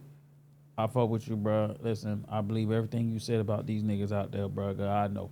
Hey, come on, man. So do you think this is a case of like the local power guy? Come on, T.O. Don't do that. I know. Speed, I fuck with you. We know. Listen, we know what we know about them. But now the world knows. I'm gonna tell you something. But it started off bad. Like that, the whole trip was bad. No, it wasn't, bro. Listen, no, it wasn't. I'm gonna tell you, bro. why. Do you know who paid for the helicopter? Who? Alfoke. That's cool, but the whole trip, bro, it wasn't bad. What I'm telling you, the trip was fire. Listen, you could say that, but the look on Speed's face tells me it was not a great trip. Even from when he was gonna go, when he was bro, the further away he can get from Alfoke, bro, I think that's when the trip became good, bro. Then when the nigga was close by, Speed did not like it, bro. He's sitting on the car and he's like, man, we hit the Speed looking. Like, nigga, bro, that's a moment that they caught, bro. Stop it, bro. That's a moment, bro. Speed looked at the nigga like, yo, really? That's a moment, bro. Listen, bro, I don't know if you guys caught it, right? He went to a restaurant. The nigga said, what fruit do you want? That nigga said, you guys got watermelon? Let me get a watermelon. Alfoke, whatever. I would call Alfoke. Sound like a Micheal Jackson song. That's it, bro. Well, it don't matter what the hell you is, bro. You know what I'm talking about, right? Yeah, man. If you look at that, that exchange between them two, you seen when the nigga asked the nigga, why you like? He said, Alfoke said, why you like watermelon? IshowSpeed looked at the nigga straight in his eye. He said, because I'm black. Yeah, man. I mean, bro. And that's you gotta stand for that kid. That's probably what this is, bro. A kid that's coming from Ohio. He's probably faced racism in Ohio before, but I don't think he's seen what he's seen. I'm telling you, bro, he was uncomfortable, bro. That Dominican shit. Dominican Republic showed him a side of like, yo, damn, nigga, this is how it is. From a random person driving and just making his own video. I know black. And he's like, okay. It's like, bro, you showed your ass. Bro, Dominican Republic showed their ass, bro. DR, that's how, bro. Now, here's the thing. Because we are who we are, we know how they get down. Now, the world is open to this. Now, this kid from Ohio, listen, his eyes open to that. I don't think that has anything. Listen, like I said, by the time he got with Agent, I think an Agent met him, who's another streamer. He met other people that was out there. He was with Big Papi. Big Papi did a great job. He had a blast out there. That's what I'm saying. I can understand if you're saying that there are moments within the stream. Bro, you could say there are moments with Alfoke that are probably uncomfortable. The whole Alfoke, Personally, I think that the people that he had with him that were there to receive him in Dominican Republic, I think they had the right folks. They had Big Papi that was there to show him America. They had Alfoke there that was there to show him culture. Bad. And they had, bro, I'm telling you, bro. Alfoke was bad. They're all right, bro. Big Papi was a great ambassador for Dominican Republic. Listen, IshowSpeed, I fuck with you, my homie. Like you are a special kid, bro. What you're doing is great, bro. Don't let these sucker niggas discourage you from doing what you're doing, bro. Don't let the trip in DR represent for everybody in DR, because I don't feel like everybody in DR feel the way Alfoke, whatever Alfoke, whatever the hell his name is, bro. I don't think that he represent for the whole DR, but it was a bad look for DR. And again, like I said, bro, listen, shout out to IshowSpeed, man. I love what you're doing out there. Continue to keep doing what you're doing out there, bro. Barbados, they'll show their ass off. Jamaica, we ain't talk about you guys enough, but you guys did an excellent job hosting that kid, man. Like I said, great hosting, man. DR, you dropped the ball. So speaking of dropping the ball, bro, it's a lot that's going on right now, just within culture, bro. So there's a survey that came out recently, a study that came out saying that dating is getting out of hand, bro. It's getting out of hand. It's getting too expensive out there, bro. So they're saying, not just Gen Zs, honestly, Gen Z, millennials, everybody in general. They're saying that dating done got so expensive. The average date is at about like $205, bro. Now, me personally, bro, I'm a married man, but you do still take your wife on dates, bro. You feel me? You still go out and you enjoy, you have a good time, bro. T.O. as a man who says that he's never, ever getting married. Ever getting married. These niggas, you downplay marriage. Jay Cuz, I mean, a lot, bro. See what y'all bro, do? Ever. Okay, so okay, so let me take off two nevers. Let me take off two evers then, bro. I'm not gonna let y'all do that to me. I'll take off 3 evers. So hold on, guys. So 5 evers. have you ever heard me, cuz, be honest, have you ever heard me say I would never get married? Yes, I have. Yeah. You just recently started saying some new shit all of a sudden, bro. I'm just being real, bro. I was being real, bro. Listen. I always said, bro, marriage is good, bro, if you find the right woman, bro. I always said that, bro. That's crazy. I always hear you say these women ain't shit. I've definitely heard him say stuff along the lines of that, bro. Bro, women ain't shit, bro. Damn, There's a lot of women. So how do you if that's in your brain? I said a lot of women. Listen, I'm the only one on the podcast who's willing to call women out on their shit. Y'all niggas are hiding behind the marriage shit, so y'all don't say shit, bro. I get it. I said that single mothers out here taking pictures of themselves, and this nigga started talking about some. Hey, you know what, single mothers, bro? We appreciate. I love women. Fuck what this nigga Dolo talking about, bro. I love women, but we appreciate. No. Shut that. Listen, so you know what? So you know what? That just shows you I'm honest. I love women. I know how important women is to the ecosystem. I understand it, but I'm not gonna let them get away with everything like y'all niggas get away. Again, listen.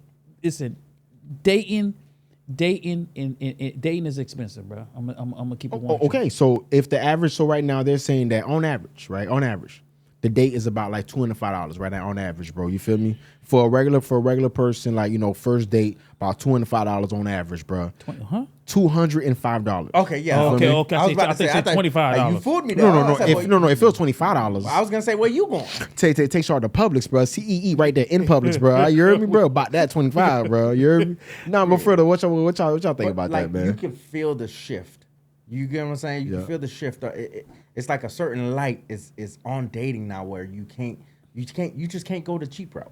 You get what I'm saying? You got to take somebody to some rooftop type dinner, Connors. Right. That shit's automatically gonna run you, like you said, $205 and up. So when it runs you that, right, is dating nowadays looked at more like because you don't know what you're gonna get if you're gonna spend that bread going to Connors, going to the rooftop shit. Yeah. Is dating looked at more like a gamble right now, or is it still worth the romance to spend that, bro? It absolutely is a gamble, because in this economy, everything's expensive. I don't know if you just using me for a dinner tonight. A free meal, bitch. You get what I'm saying? Because in college, I got that plenty of times where you, after the date, you ain't get no phone calls. For sure. Damn, you got ghosted? No. Jay Cuz, you should have told Shorty go to the calf. Go to the calf, Shorty, if you really hungry like that, bro. I'll never forget the one with the glasses. I'm gonna leave her alone though. I ain't gonna shed no light. Damn, so you took a girl out and then she didn't call you the next day. That little FAMU chick, man. It happened. She was hungry. It'd be like that. They be hungry. After you spent the money on the bag on the meal? Yeah, man. And you know that financial aid money wasn't a lot too. Now. And back then, I think she had a good $22 out my money. God damn, bro. Hey, No, that was a 22 in lot in college is a college. lot. College is a lot. $22 is a Yeah. lot in college, bro. But nowadays, bro, it's expensive to date. You know That's what what I I'm mean? saying. So it's a gamble. I don't know how you're doing it. Yeah, it's a. I know just the other day you went to the movies, was it? No, this nigga, no, this single nigga probably going like 3-4 dates a week. Now, I'm not mad at you, single guy. Listen. Go on 3-4-5 dates a week, bro. Do your thing, single man. But I'm gonna tell you this though, right? It's hard to be a player now, bro. Oh Lord. Listen, long time ago it was easy to be a player. It was Netflix and chill. For sure. You ain't had to go spend no bag, For right? sure. You go to the girl house. You Ain't go no- pop up. She gonna cook. She No, gonna back in the cook day, something. before the movie theaters got to like the movie theaters where they got the food and all that, you go get two $20 tickets, bro. I'm not gonna lie. You good? You good? Listen, and You now spent $60 at and most. now they're gonna tell you straight up that's low effort, even if the interest is if it's genuine or if it's genuine. Yeah. You get what I'm saying? I feel bad. But Yeah, I feel bad for niggas like you. I'm married though, so you know. you can't. I Let me mean, go through shit, that married no don't more. mean shit because you spending just as much money. Matter of fact, Listen, you might be listen. spending more money. Believe it or not, my wife gonna tell you, nah, babe, we ain't doing that. Okay, say Alright. hey, you lucky because most girls gonna be like, hey, where we going now? So let me tell you right now. Mother's Day, my old lady told me straight up, hey, listen, I don't want to go out. I don't want to go nowhere, bro. But I'll tell you what I do want though. I want to eat lamb chops, broccolini. I was like, okay, well that means that I gotta make it then. Yeah, if you fact. say you don't want to go out, that means I need to go make it. So I'll tell you right Don't know now, how to cook. she ain't. Don't know how to put it down now. damn, Pause. I'll sing you, I'll sing what I made. My shit spectacular. You heard me, cuz? Killed it that day, bro. Went crazy. You heard me? But no, I'm telling you though. No. I'll sing what I did. No, but I'm telling you though. Like, see, for me, I think that relationship is still in the romance for me, bro.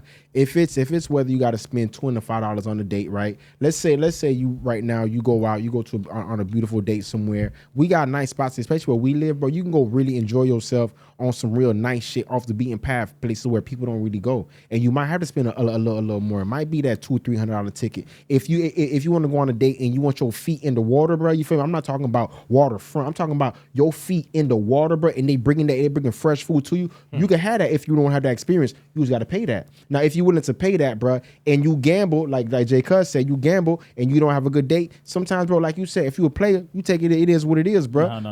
I say it's Bro, hard to be a player. No, man, you need to listen. I think that bro, that you still need to have the romance in it. I don't think that dating is a gamble nowadays, bro. It's worth it. It's more worth it. I think how expensive it is eating out today, bro. It makes motherfuckers don't want to even waste their time to even go out on a date, bro. I feel you.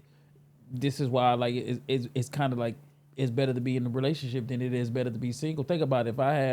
If I'm talking to 3-4 chicks and I gotta take each of them back-to-back times on the Boy, date. you a goddamn, you the man, I bro. literally don't know you how the he man, does boy. so. How do So you do you that? the So man, listen, boy. So say I I would spent. be like you when I grow up. Say I spent 200, 300 one night, right? So And then 200, in 1 week, 400, and then the 600. next week I gotta go take out another chick. That's about 300, right? Next week. And the next week I gotta go out and go spend. I'm T.O. already doing 2 a days. He lying. Listen, no. That nigga running 2 days right now, I don't bro. know how he does it. 200, 400, No. 400, 800, and a 1200. Nah, it's just expensive, man. I think dating is something, bro. I think that's what discourages a lot of people, bro, from actually getting out there and actually dating and actually going out.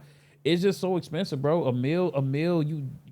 And then you don't even know if the shit's real. You don't even know if the girl really fuck with you. Just like Jay Cuz got left right. out the altar. You No, feel me? what's wrong with you, That bro? was in college. What's wrong No, with I you, know. bro? I was I'm like just saying. 21. I'm just saying. So when you, Hey. if it, that's a hurt bill, right? No, there. listen. That bill gonna hurt you. Facts is facts. Yeah. Nowadays, listen. I know when me and my wife were dating when we was in high school, and you go on a date and you go to you in high school, bro. So you might go to bullshit cheesecake. You might go to what's the shit called? You were going to cheesecake in high school? Bro.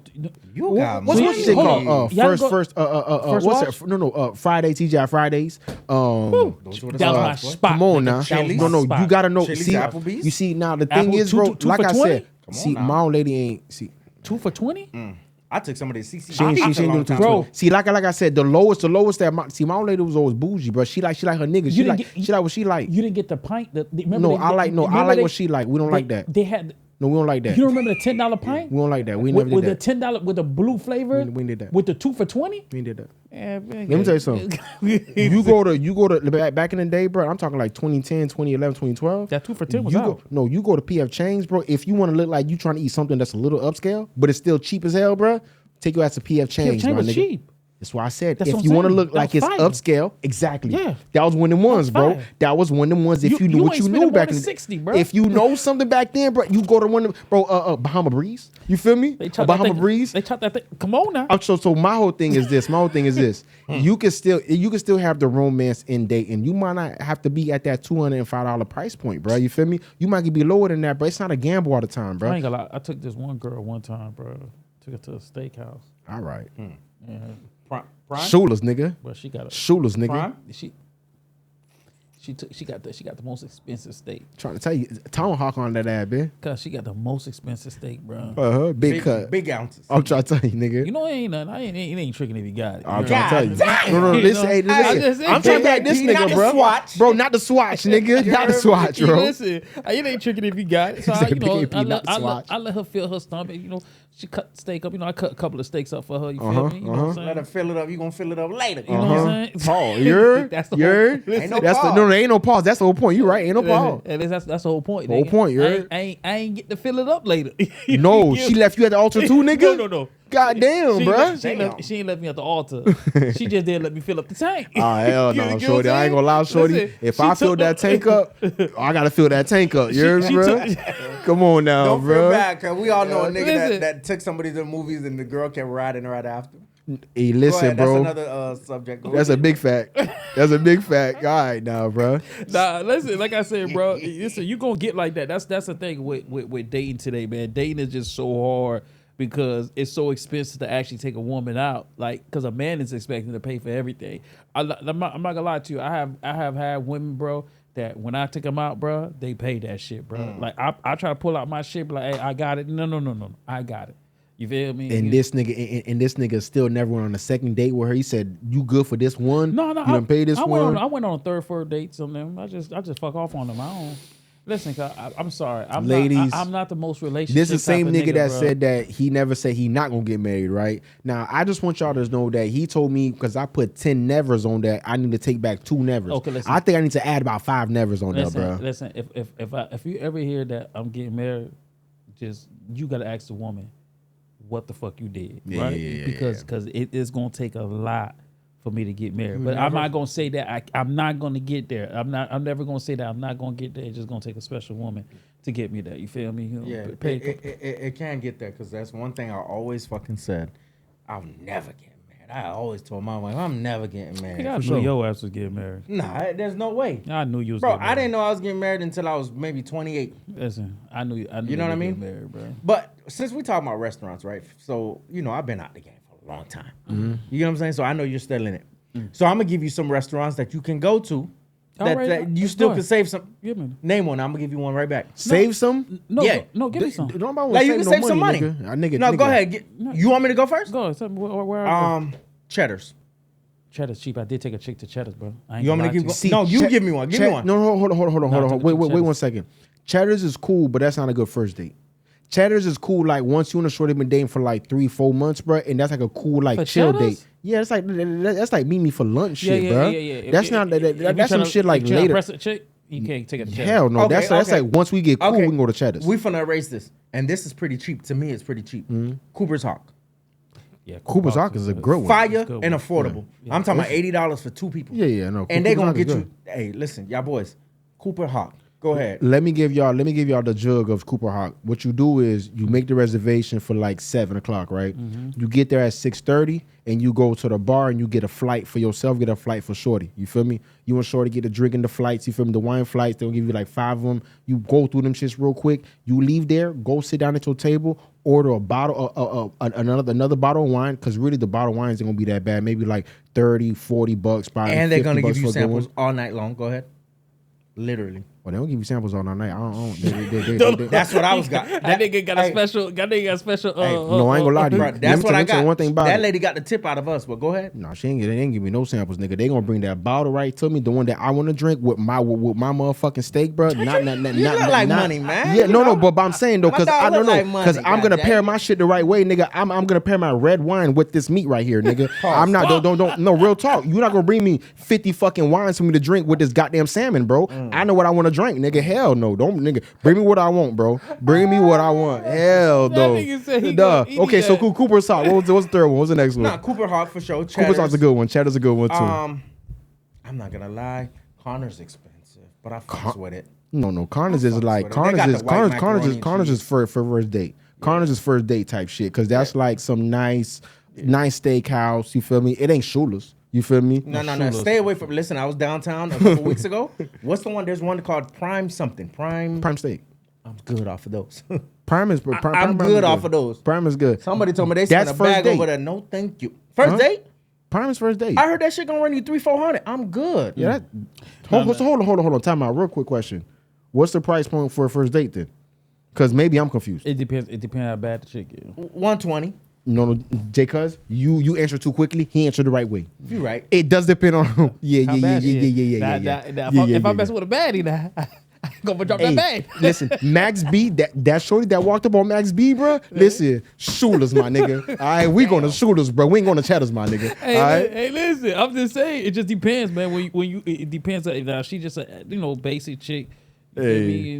200. Hey, real quick, bro. So, real quick, just so we can wrap this up. Y'all think social media done changed anything within the social, like dating realm, bro? Because there is like a space in it nowadays where it does feel like people kind of look online for dates, what they should be doing. And let's say a guy does take you to like Chatters, or they take you to TGI Friday on some chill shit, bro. You feel me? It's a chill date. You feel me? They might feel like, no, I don't want to go on that kind of date. You think social media done caused that, or you think it was like that like prior? For sure, social media definitely put that light on it, but I feel like with that, it comes with age. You get what I'm saying? Like somebody like my wife, we're in the upper age. She's not gonna worry about that. But somebody in the 22 to 28, they're gonna expect what somebody else is showing off online. But I'm saying you talking from the standpoint of you married. Yes. You speak from the standpoint of like first date shit though.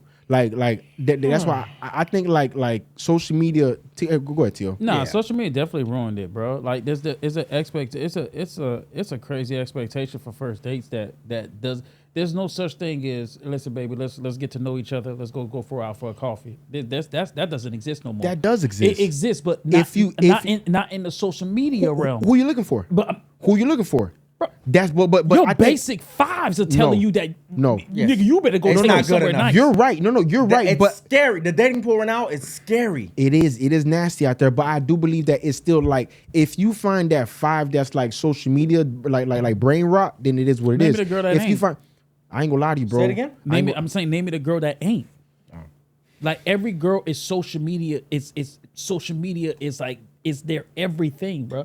Finding a girl who, bro, do you know how disrespectful a girl gonna think you are? If you say, hey, baby, let's go to Starbucks, let's go catch a coffee in the morning, let's get to know each other a little bit better. She gonna look at you like, nigga, you taking me to Starbucks on my first but at date? The same but time, I'm not gonna lie to you, she's right. These younger dudes nowadays are showing off money, showing off APs. Patex. But even with that though, they throw that off. So it's like, let me get this money, let me get this quick dinner. But if I could be honest with you, Starbucks as a first date is low effort, bro. So there's a different way. If you want to go to a coffee shop, if you want to get coffee, I could take you somewhere. So for example, right? Okay. If I was a guy that wanted to take a woman on a coffee shop type date for the first date, there's a spot here specifically, the spot on the Sunday night spot. You feel me? That spot over there. You feel me? Where everybody kick it at downtown-ish area. You feel me? Tap 42 or area. Aqua? No. But not even those. I ain't gonna say no names, bro. Okay. I ain't gonna say the name of the spot. But over there is a literally a nice cafe over there where you would take somebody on a first date type shit if you want to do like a coffee shop type shit. But it's really nice, bro. It's nice scenery. Everything about it. It's more like romantic in that bitch. And it's still a coffee spot. There's different spots. There's spots you go to out here where we're at right now. There's like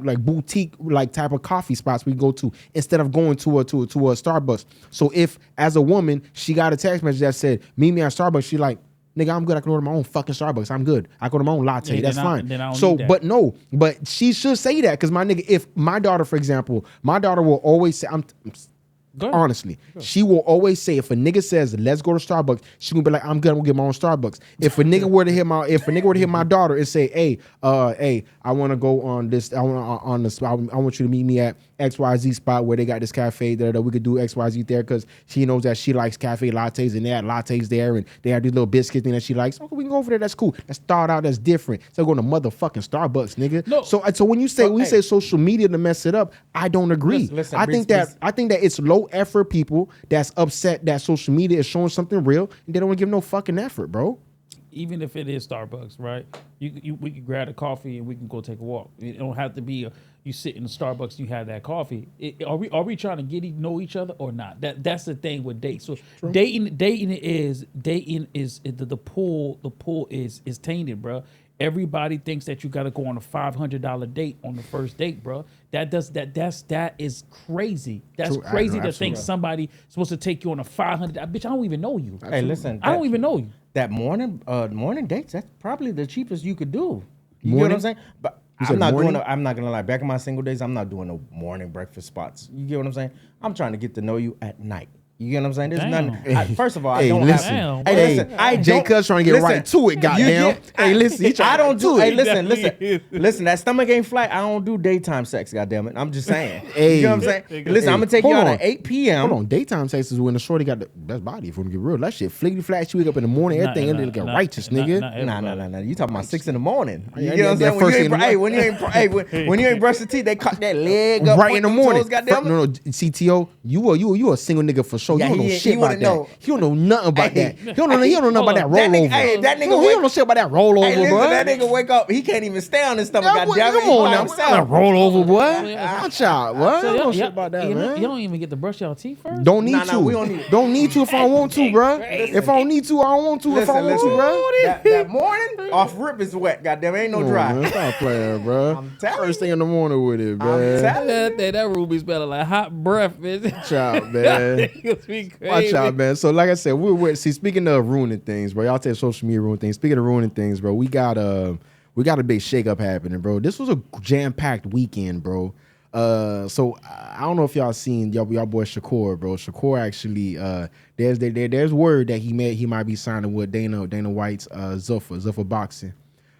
This is kind of coming out off the heels of Dana White getting Conor Ben. Dana White had actually two big events this past weekend, one in Jersey, one in Texas, if I'm not mistaken. Two big events that happened. So from that actually came the news of Shakur potentially signing with them, which kind of is been taken two different ways right now within boxing. What do you guys think about the news of him potentially signing with Zuffa? I think, bro, if the bag's there, take it. Okay. I'll be honest with you. The bag's there, take it. Bro, you already see where the shit going, bro. It feels like it's an avalanche that's going on, bro. In what sense? What do you mean by that? It's like when I say avalanche, it's like you see where it's the money is at Zuffa. The money, yes. So when you look at who's backing Zuffa, am I saying it right? Zuffa Boxing. Yep. It's the Saudi Arabia dude. Like, bro, you see where it is. Shakur got a great relationship with the Saudi Arabia guys. Right. Same way with Bud. Bud got a great relationship. Is with it Saudi. Ryder? Yeah. Who's behind that? Yeah. Oh, well. Yeah. And Dana White. And Dana White. So it's the money's there. So you know money's gonna be stupid crazy over there. So them niggas are gonna go where the money at, bro. Bro, you can't fault a nigga for going where the money at, bro. No matter what you want, I get it.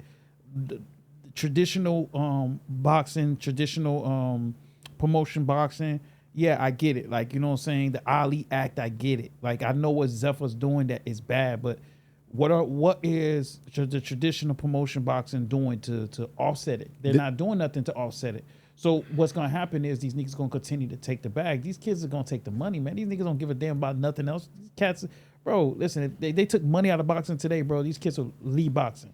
It's all about the money. So I feel like Dana White, just the sour taste that they have in the UFC for him, I feel like that's what's carrying off, like the narrative of him cheating his fighters and not doing good business. I think that's the narrative that's messing everything up. But to see Richard Hutchinson, Edgar Berlanga, all these guys, like, they literally signed with this guy. There has to be, I haven't really did my digging, but there's something good. There has to be something good about it. money. So hold on. So if y'all think that there might be something good in it, right? Do y'all think that this is more or less the evolution of boxing, or do you think that this is where boxing starts to lose its identity, so to speak? It's just money, bro. It's money. So you think it's the natural progression, natural evolution? It's not even natural progression, bro. It's just the money, and because niggas are getting money now, it's just the money. You're always gonna go where the money at. in sports, no matter what. You could be playing for the Cowboys, bro. If Philadelphia Eagles offer you the most money, you're gonna go to Philly. You're just gonna go where the money at, bro. I don't have an example right now off the top of my head, bro, of somebody who said they're not gonna go for the money, bro. But I think that with the sport like boxing, bro, that really has like they've got a handful of real stars right now. Not like a huge number of stars, but they got a handful of stars where I think that if they do go ahead and move forward with everything that Dana White's trying to do with Zuffa boxing, I do think that it loses the identity of traditional boxing, what traditional boxing promotion is and what traditional boxing is. I think it loses promotion, it loses the identity. So thus it also leads to the diminishing factors of boxing. So I think that honestly, it's not worth it to get with Zuffa. I think that if boxers like Shakur, these other guys that are getting with him, I think that if these guys were to get with more traditional boxing promoters or boxing teams, so to speak, it might make a little more sense, bro. Not there, bro. Bro, the money could be there potentially, the money's bro. not there. Well, once pay-per-view like Showtime and HBO, all them shits crumbled on boxing, and it was the beginning of the end of just a traditional promotion of boxing. And I think what Zuffa's doing, the only thing I would say for like Shakur's and the Aiden Richardson, I think that it's how many people that Zuffa can sign. Mm-hmm. So yes, Shakur can go there, but what fights are you gonna make? What fights is Shakur gonna make? You're not gonna be able to make great fights. You probably be able to get paid more. Right. What Zuffa's doing is it's the same tricks that any other body do when they open up a business, bro. They're gonna pay the beginning niggas are always gonna get paid the most. They're gonna bring them in. That's how you reel the people in. You're gonna reel them in by, hey, I'm offering this guy a big ass check. The first people who sign with them, first people who get with them, they gonna get that big ass check. But once everybody starts going there, that shit get diminished. That's where you're gonna see where the pay scale is gonna completely drop. So if you as a boxer, you think that you're getting paid bad now, you're going to get paid 100 times less, because Dana White doesn't come in to improve pay. Dana White's a person who comes in. He's like a shark. He comes in to correct shit. Not even correct shit. He comes in to move the money around where the people at the top get paid all the money. Mm-hmm. Zuffa's gonna kin. So a person like Shakur Stevenson, a person like Richardson, Belonga, all these guys are going to get paid now. Those guys are going to get paid, but the future of boxing is going to be in a bad place, because though the future of boxing, the kids that come in 10 years from now are going to be the ones who suffer, because they're not going to get paid what these guys were getting paid before. That's the problem. That's where where the problem is going to be. Yeah, so I look at it like, I hear what you're saying, but I look at it like, not to bring up UFC, but a lot of those guys, they don't have names at all, and Dana has to make them. You get what I'm saying? It seems like a lot of these boxers already have names. It's just they need that powerhouse behind them. You know, of course, there's Golden Boy, there's Mayweather Promotions, stuff like that, or promotion teams like that. But they all complain about not getting paid anyways. You get what I'm saying? And then I see other boxers are complaining, you know, because a lot of times I feel like they're afraid of change. Mm-hmm. You know what I mean? So that's not change. They're afraid of change. But that's not good change. That's actually bad change. If you look at it, if you know anything about the Ali Act protects the fighter. It protects the fighter.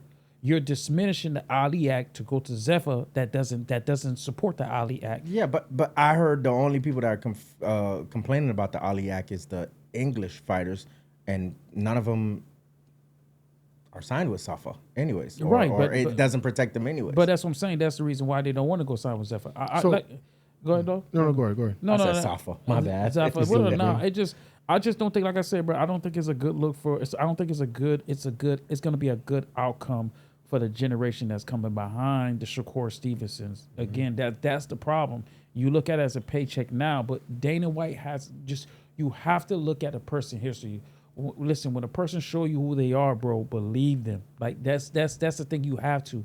Again, like I said, I'm not mad at Shakur. I'm not mad at the guys that's gonna sign to Zuffa and take the bag. They're not gonna be hurt from this. True. But it's going to be the generation that comes after these boys that's gonna be hurt from it. The pay's gonna diminish. So did you hear anything that I don't know if y'all heard the comments that Roy Jones said? Cause Roy Jones said that Zuffa getting involved in all this right now, signing all these fighters, is gonna make boxing turn into like a kiss ass type of kind of kiss ass thing, so people can get the right opportunities, the right matches, that sort of thing. You agree with him? I agree.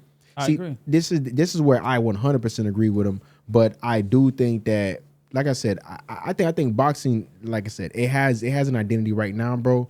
That I think that you need to hone in on the original guys. I think that whether Zuffa's giving them a $10 million bag, $50 million bag, that's cool. But I don't think I ultimately I don't think it's worth it to ruin the identity of what the sport that they love so much. Like I think boxing is something that's super niche based, bro. That's like a like. If people like boxing, bro, they love everything about that shit. Like how y'all passionate about it, bro. That's because y'all love boxing. Y'all love that about it, bro. But y'all love the traditional aspect of it. I think if boxing started, if they said one day, hey, you're allowed to knee somebody or some shit like that, like, what the fuck y'all doing in my sport right now, bro? You feel me? And UFC meshing it together, I think that people are looking down the line, the Roy Jones and them was looking like, bro, we don't want no weird shit happening. One and two, they don't want there to have to be favoritism, so to speak, for opportunities, bro. It's gonna be like that. That's what Dana White does. Dana White always plays man. that favoritism thing into it. Like I said, I think again, man. I think if Dana White can make good fights, I think one thing Dana White will do, he's gonna make the popular fights. He's gonna make the fights. That's exactly what he's gonna do. That's his plan. Best. It's gonna be better promotion. It's gonna be better promotion. It's gonna be a lot more excitement in boxing. Like, Right. you know what I'm saying? I think Dana White can bring. Obviously, you see UFC, Right. but the problem is, again, like I said before, the pay. The pay's always gonna diminish and stuff like that. And at the end of the day, I don't support Dana White. I don't like Dana White. I don't like what Dana White stand for. I don't think that his heart's in a good place. I think he's just gonna bring boxing under. He got the bag with him. I ain't blaming him. And Shakur, get your money. Aiden Richardson, was it? I'm saying his right name, Jacob? Aiden Richardson. Richardson Hutchinson.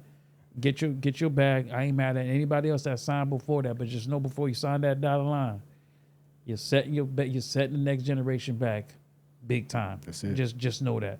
But we're gonna wrap this thing up. My bad. Richardson Hitchens. Okay. Richardson Hitchens. We apologize. I'm Richardson Hitchison, bro. We apologize. I won't give a damn if we said your name wrong. Hey, man. Hey, listen, man. You punked that on that last Hey, fight, he bro. Haitian, man. Representing. I don't give a damn. I had put some money on you. Maybe my ticket voided, bro. Oh Lord. But we gonna close this shit out, man. Y'all already know, man. Another episode down, like you said, bro. Subscribe to our channel. Like the channel. Comment on the channel. Support the channel. Move the channel. Hype the channel. Do whatever you want with the channel, but just support the channel. That's it. But you already know, man. Your host T.O. I got my dog Dolo. Yo. J Cuz in the building. You already know episode of. Keep up with us. We out.